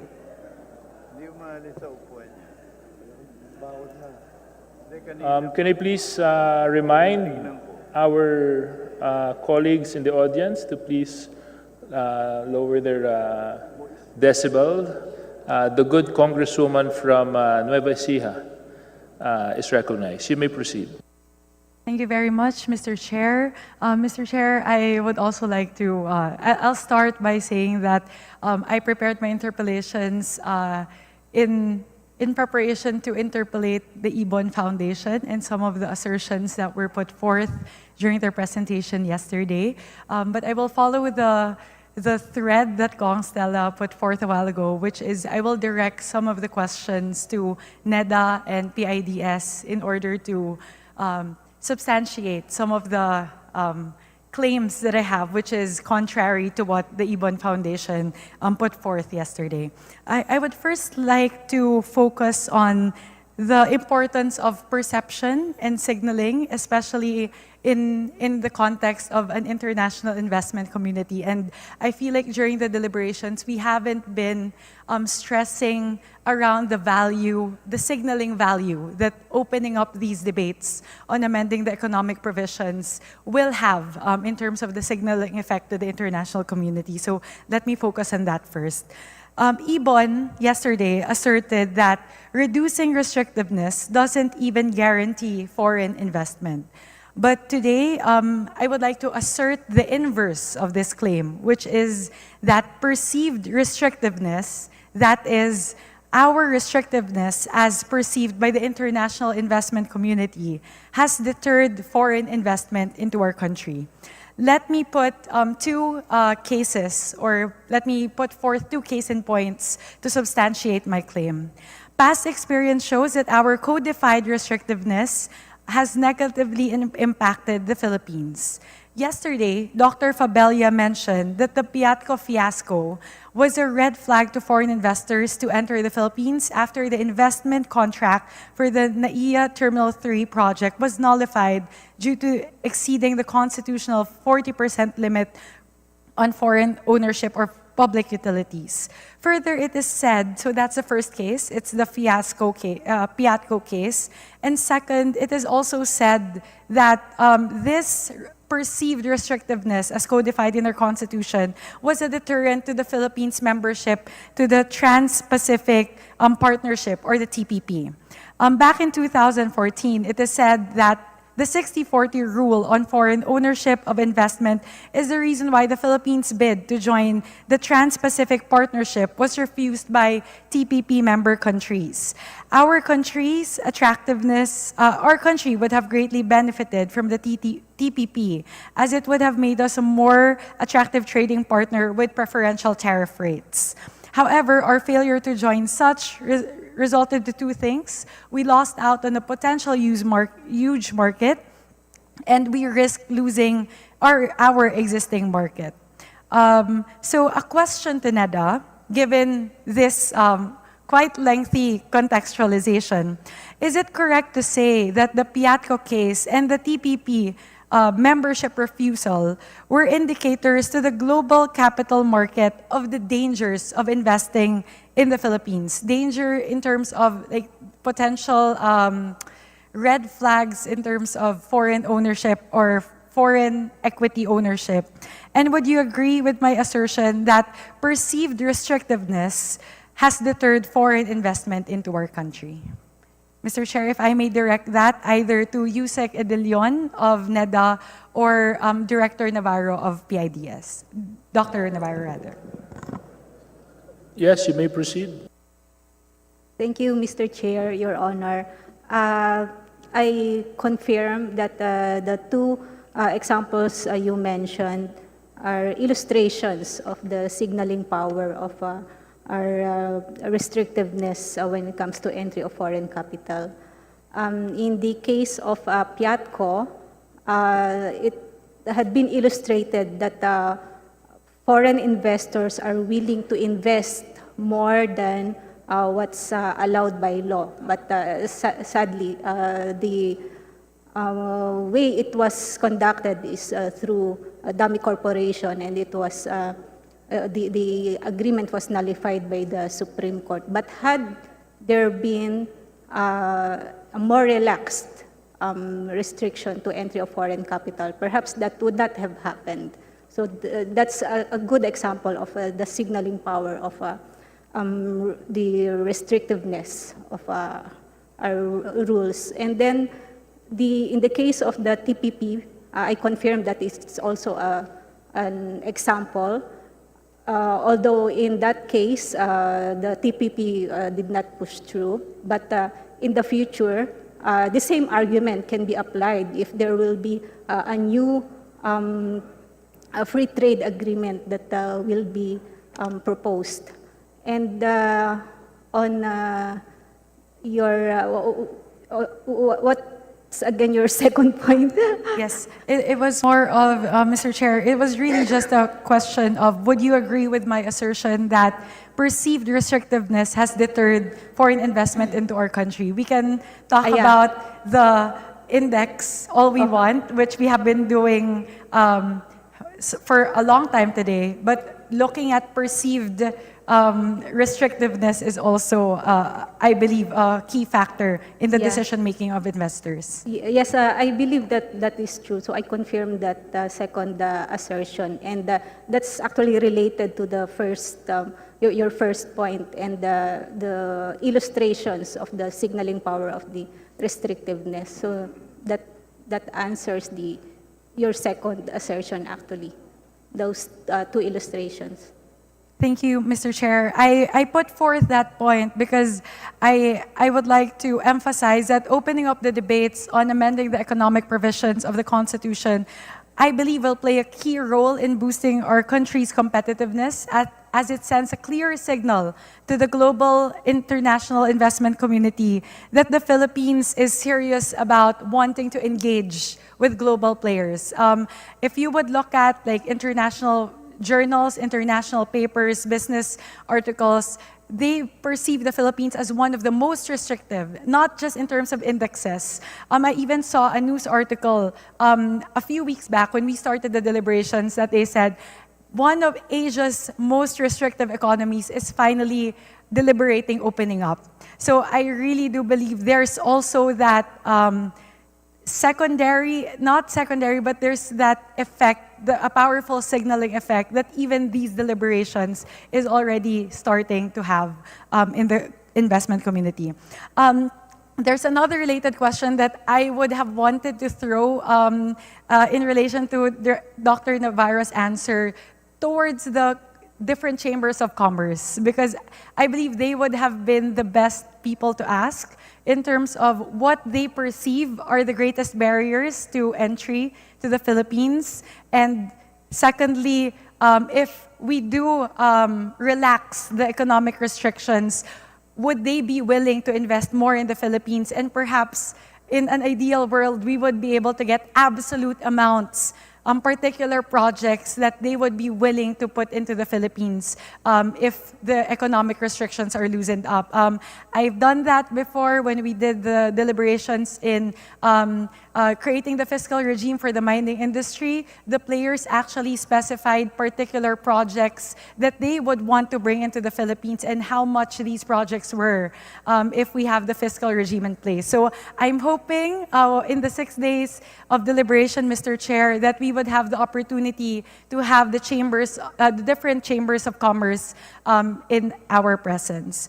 Second, very quickly as well, this is to just reiterate the point raised by Congresswoman Stella a while ago, and to refute the claim of Ibon Foundation saying that foreign investment has grown substantially in the Philippines despite our restrictiveness.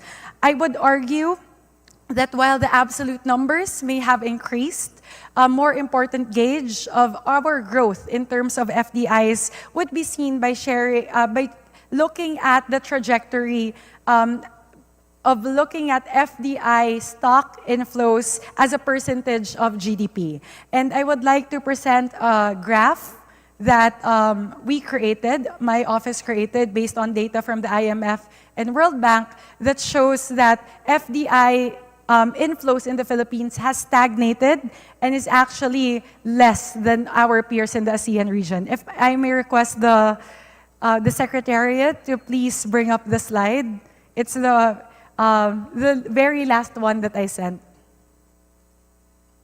And if I may request for the time to be paused while we're pulling up the data.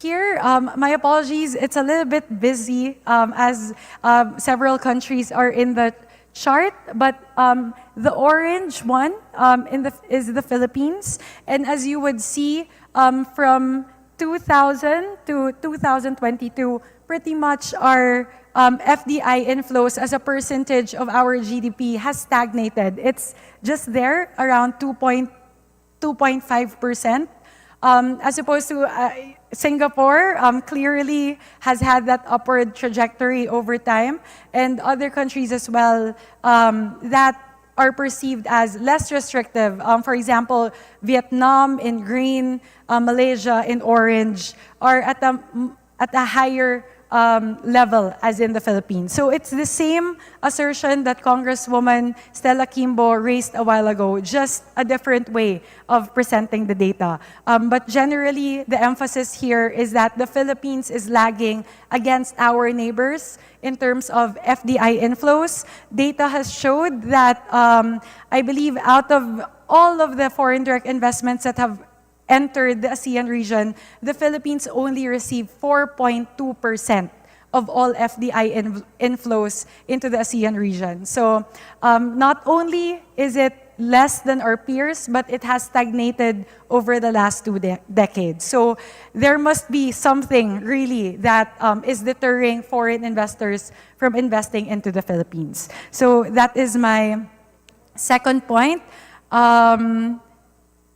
The third point, sorry, I'm making this very fast. I'll do a second round later on, but I just wanted to highlight a few key points. Mr. Chair, the third assertion would be, third point I would like to make is to contradict the point raised by Ibon Foundation yesterday in saying that major foreign investors have invested and profited billions of dollars for decades into our country, but did not develop any domestic industry. While it is possible that the companies that were stated yesterday, the two being Intel and Hanjin, did not help much to industrialize the economy, it could be because of the configuration that was adopted there. Perhaps it's a minority stake joint venture, so that there are limited technology spillovers, and not just technology spillovers, but probably very limited technology transfers that happened during the time those companies were here. And as stated a while ago by both NEDA and PIDS, these two, technology transfer, skills transfer, as well as capital infusion, would play a very big role in determining whether foreign direct investments or foreign stakes could actually have a consequential effect or a positive effect on the domestic industry. And I believe the current setup wherein companies are not able to companies are not able to have a larger stake of equity is what's preventing them from investing more in terms of technology transfers, skills transfers, and capital infusion. So that's the main point. And if I may, Mr. Chair, just one question to NEDA with regard to this very quickly. As we have recognized that these are very important, particularly knowledge transfer, and I think that's where I really want to focus on this one. And that's also the reason why we want to open up or loosen rather the restrictions around education, is that we really want to have like high quality trainers, higher quality capability transfers happening in the Philippines.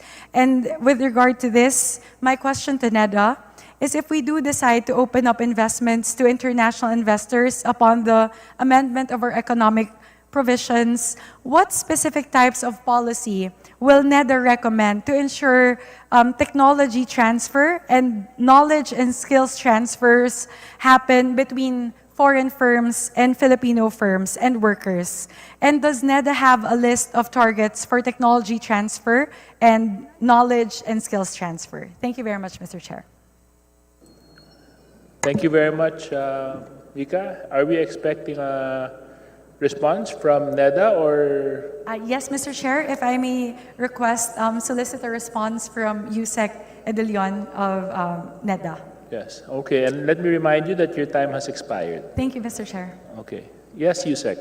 Yes, thank you, Mr. Chair. Thank you, Your Honor. Siguro just the first part of the question kasi I did not get the second part. But anyway, for the first part of the question, we really are intent on having this collaboration between the academe and the industry, especially for science and technology.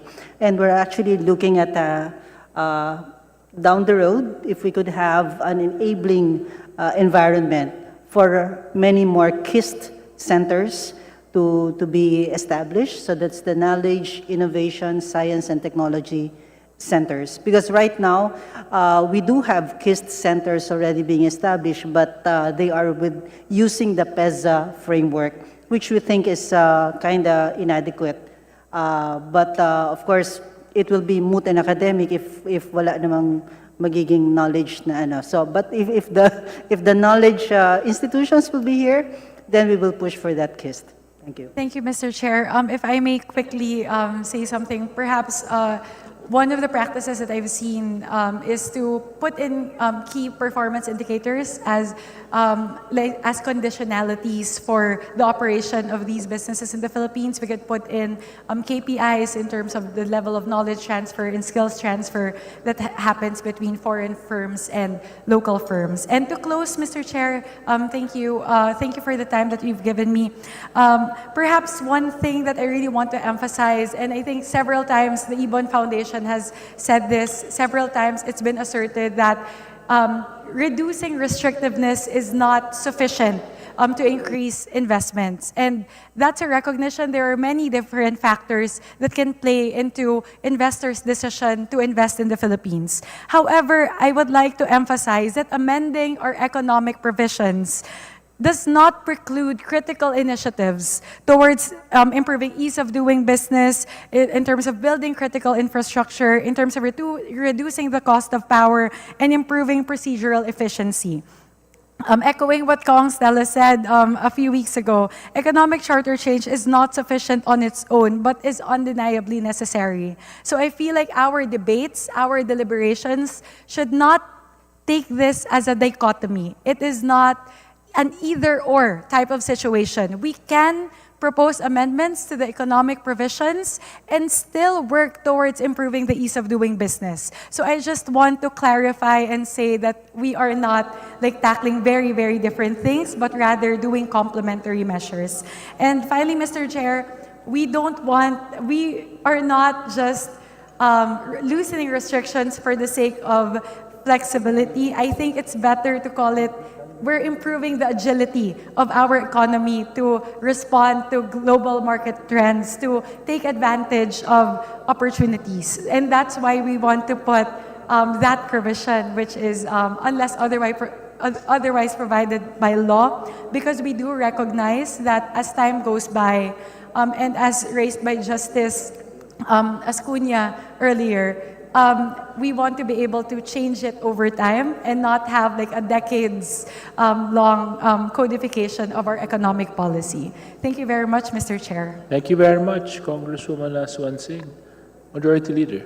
Oh, Mr. Chair. Congressman Pumaran, you wanted to be recognized. Yes, thank you, Mr. Presiding Officer. One clarificatory question only. There were several questions raised by our colleagues addressed to Ibon Foundation. My question, do we still going to invite them in the next couple of hearings? Mr. Chair, as long as we will continuously invite all the resource persons in all the committee hearings. And we can even add resource persons as the need arises and if there are recommendations from other sectors, including members of this House. Thank you very much. Actually, yes, they were invited for today. And our good Majority Leader, Boyd Gonzales, enumerated earlier today the invitees for today's hearing.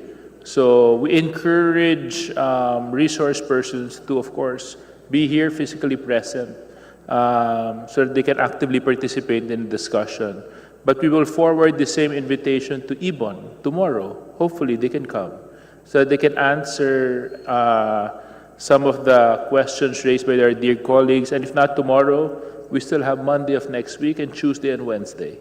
So yes, Majority Leader. Mr. Chair, the next interpolator is yours truly. May I yield my time to the Honorable Stella Kimbo? I therefore move, Mr. Chair, that you recognize the Honorable Kimbo. The kindness of Congresswoman Garin is recognized. 5 minutes to Congresswoman Stella Kimbo. Thank you. Salamat to our very kind Deputy Majority Leader Janet Karin. My question, Mr. Chair, is for Dr. Hazel Parcon. Ma'am, could you kindly state your institutional affiliation? Pasensya na, kumakain si ma'am. Your Honor, I am from the Bangko Sentral ng Pilipinas. I am a principal researcher. Okay, salamat. Your paper, which is entitled ASEAN 5 Countries in Competition for FDI, written in December 2021, it has been cited by several groups and individuals repeatedly as a strong basis against the amendment of the economic provisions of the Constitution. At sinasabi nila na ito daw ay sapat at matibay na batayan laban sa e-conchacha. Kahapon, nagbigay ka ng iyong preliminary statement, pinapakinggan kita. Parang hindi naman ganun ang dating sa akin. And in fact, I read your paper a number of times, and in your abstract, sinabi mo, and I quote, while reducing corporate tax rates and FDI restrictions can potentially increase FDI, improving the efficiency of doing business in a country, particularly on trading across borders, is considered as more relevant by foreign direct investors. So katulad na sinabi mo nga kahapon, naalala ko, holistic dapat ang pagtingin. So anyway, ano masasabi mo? Talaga bang itong papel natin na sinulat mo na papel, ito ba talaga ay basihan laban sa e-conchacha? Your Honor, I would like to again emphasize that my views are solely mine, and I will try to base my comments using our paper, because that's what you're referring to, Your Honor. Now, for the record, Your Honor, when my co-authors and I wrote this paper way back in 2021, we were merely interested to know why the Philippines appears to be lagging behind our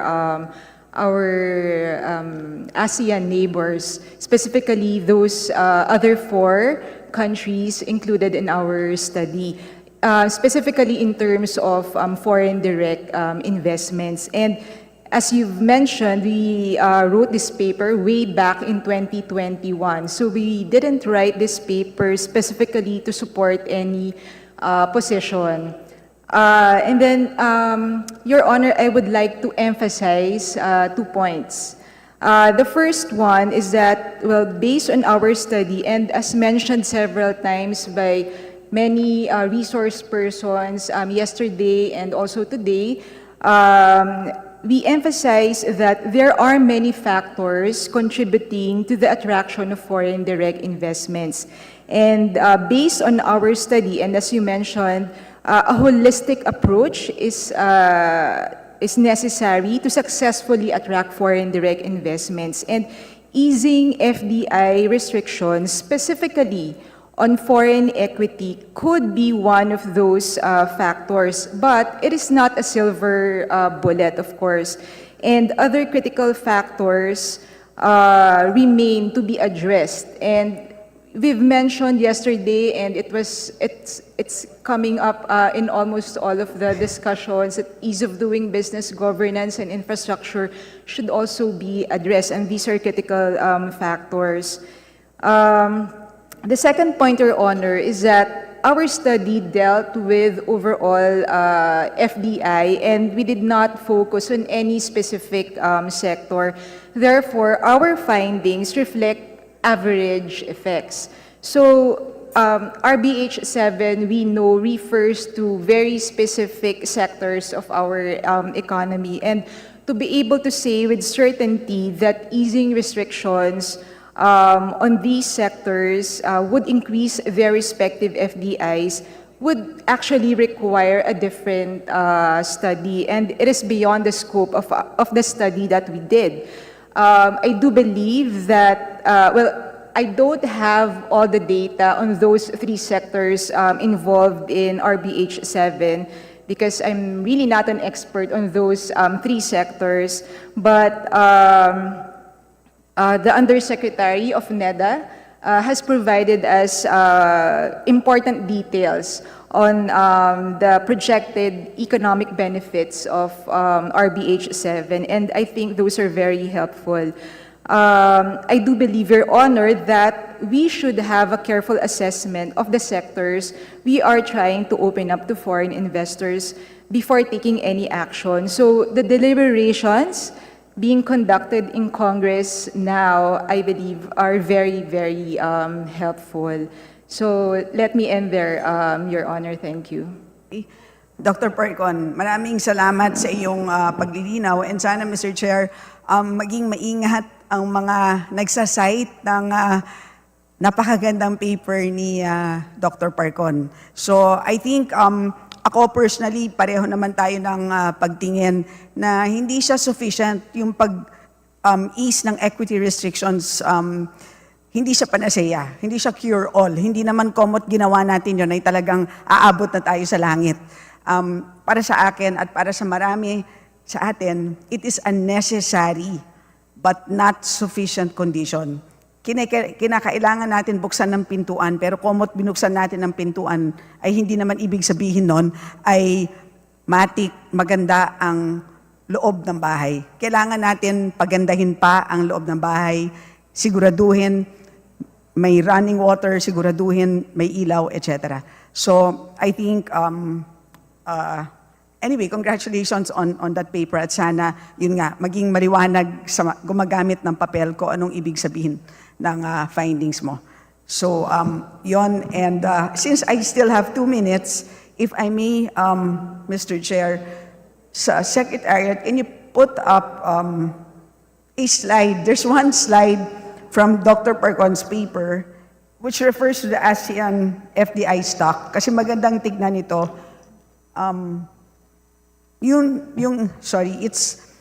It's the share of ASEAN FDI stock by country and decade. It's in the first set of slides. Baka pwede mag-time stop habang hinahanap yung slide. Nandun sa first set of slides. Secretariat? So first, yan. Okay. Can you confirm, Dr. Percon? That's from your paper, right? Yes, Your Honor. Yes, and Mr. Chair, can you explain this figure, Dr. Percon, and what it implies? Okay.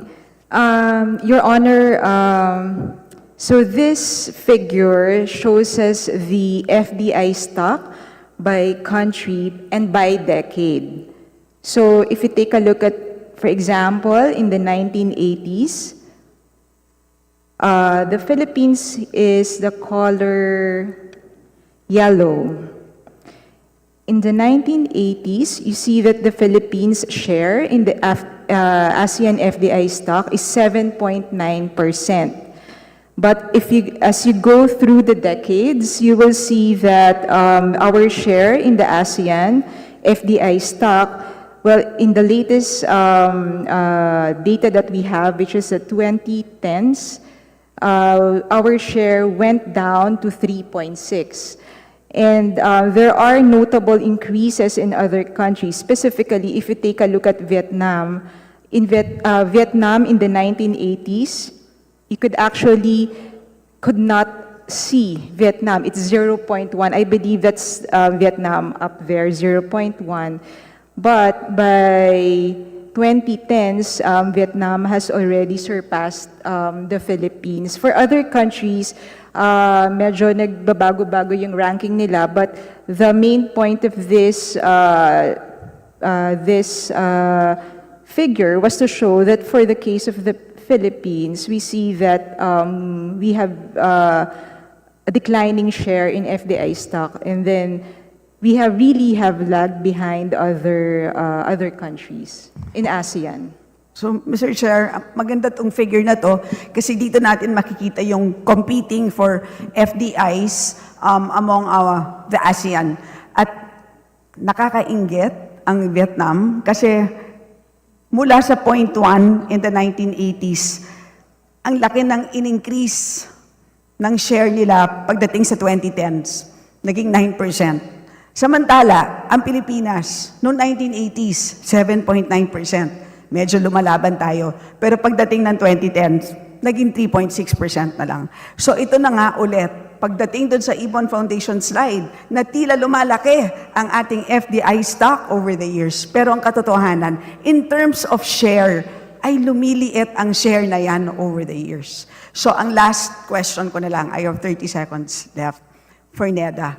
In the 1970s, alam niyo ba kung ano ang ranking natin among the 5 ASEAN countries, namely Singapore, Malaysia, Thailand, Vietnam, Philippines?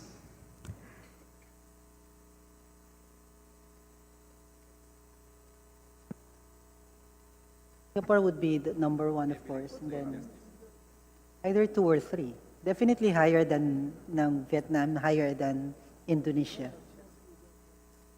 So in 1970, Yusek Edilion, among Malaysia, Indonesia, Thailand, Vietnam, and the Philippines, excluding Singapore, we were ranked number 2. Pagdating ng 2021, ano na ang rank natin? Yeah, naabutan na tayo ng Vietnam actually. To be specific, nasa huli na tayo. Number 5 na tayo of the 5. So, yun ang sitwasyon, Mr. Chair. Talagang pababa na tayo ng pababa ng pababa. So, kung hindi natin a-actionan ngayon, kung hindi ngayon, kailan pa? Nasaan na tayo by then? Good night, Mr. Chair. Maraming salamat for this opportunity. Thank you very much, Congresswoman Kimbo. Majority Leader?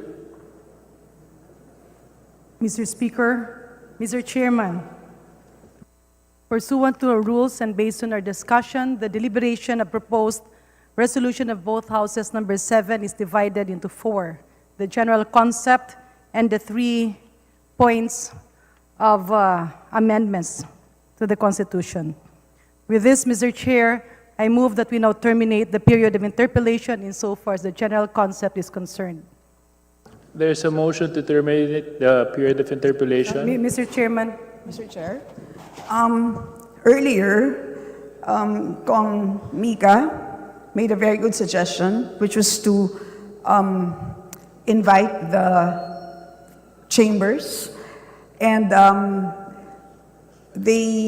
which we have, and I believe that that falls under general principles, and we definitely need to hear their view. And the suggestion is to have them come back after we have tackled the 3 provisions. So if we may, Mr. Chair, perhaps temporarily maybe suspend this and then return to general principles after. Mr. Chairman, what would be the pleasure of the Majority Leader? Mr. Chairman, let me amend my motion. I move that we suspend the interpellation insofar as the general concept is concerned, and tomorrow we start the deliberation pursuant to our rules. Tomorrow we start the hearing the resource persons on Section 11 of Article 12, proceed with the interpellation, and I'm so moved, Mr. Chair. Okay. Is there any objection to the motion? There being none, motion is approved. Mr. Chair, I move that we now suspend consideration of resolution of both houses number 7. Okay. There's a motion to suspend consideration of resolution of both houses number 7. Is there any objection? There being none, it's approved. Mr. Chairman, I now move that we suspend the hearing of the Committee of the Whole until 1 o'clock tomorrow afternoon. And what time should we begin tomorrow, Majority Leader? 1 o'clock in the afternoon, Mr. Chair. So there's a motion to suspend consideration and we convene again tomorrow at 1 o'clock in the afternoon. Is there any objection? There being none, hearing is suspended. Thank you very much. Thank you.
The meeting, this hearing of the committee of the whole is resumed.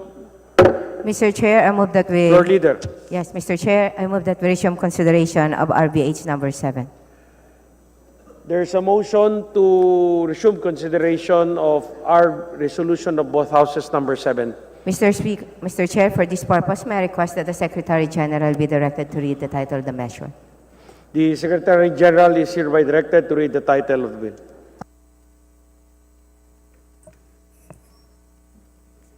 Resolution of both houses number 7, a resolution of both houses of Congress proposing amendments to certain economic provisions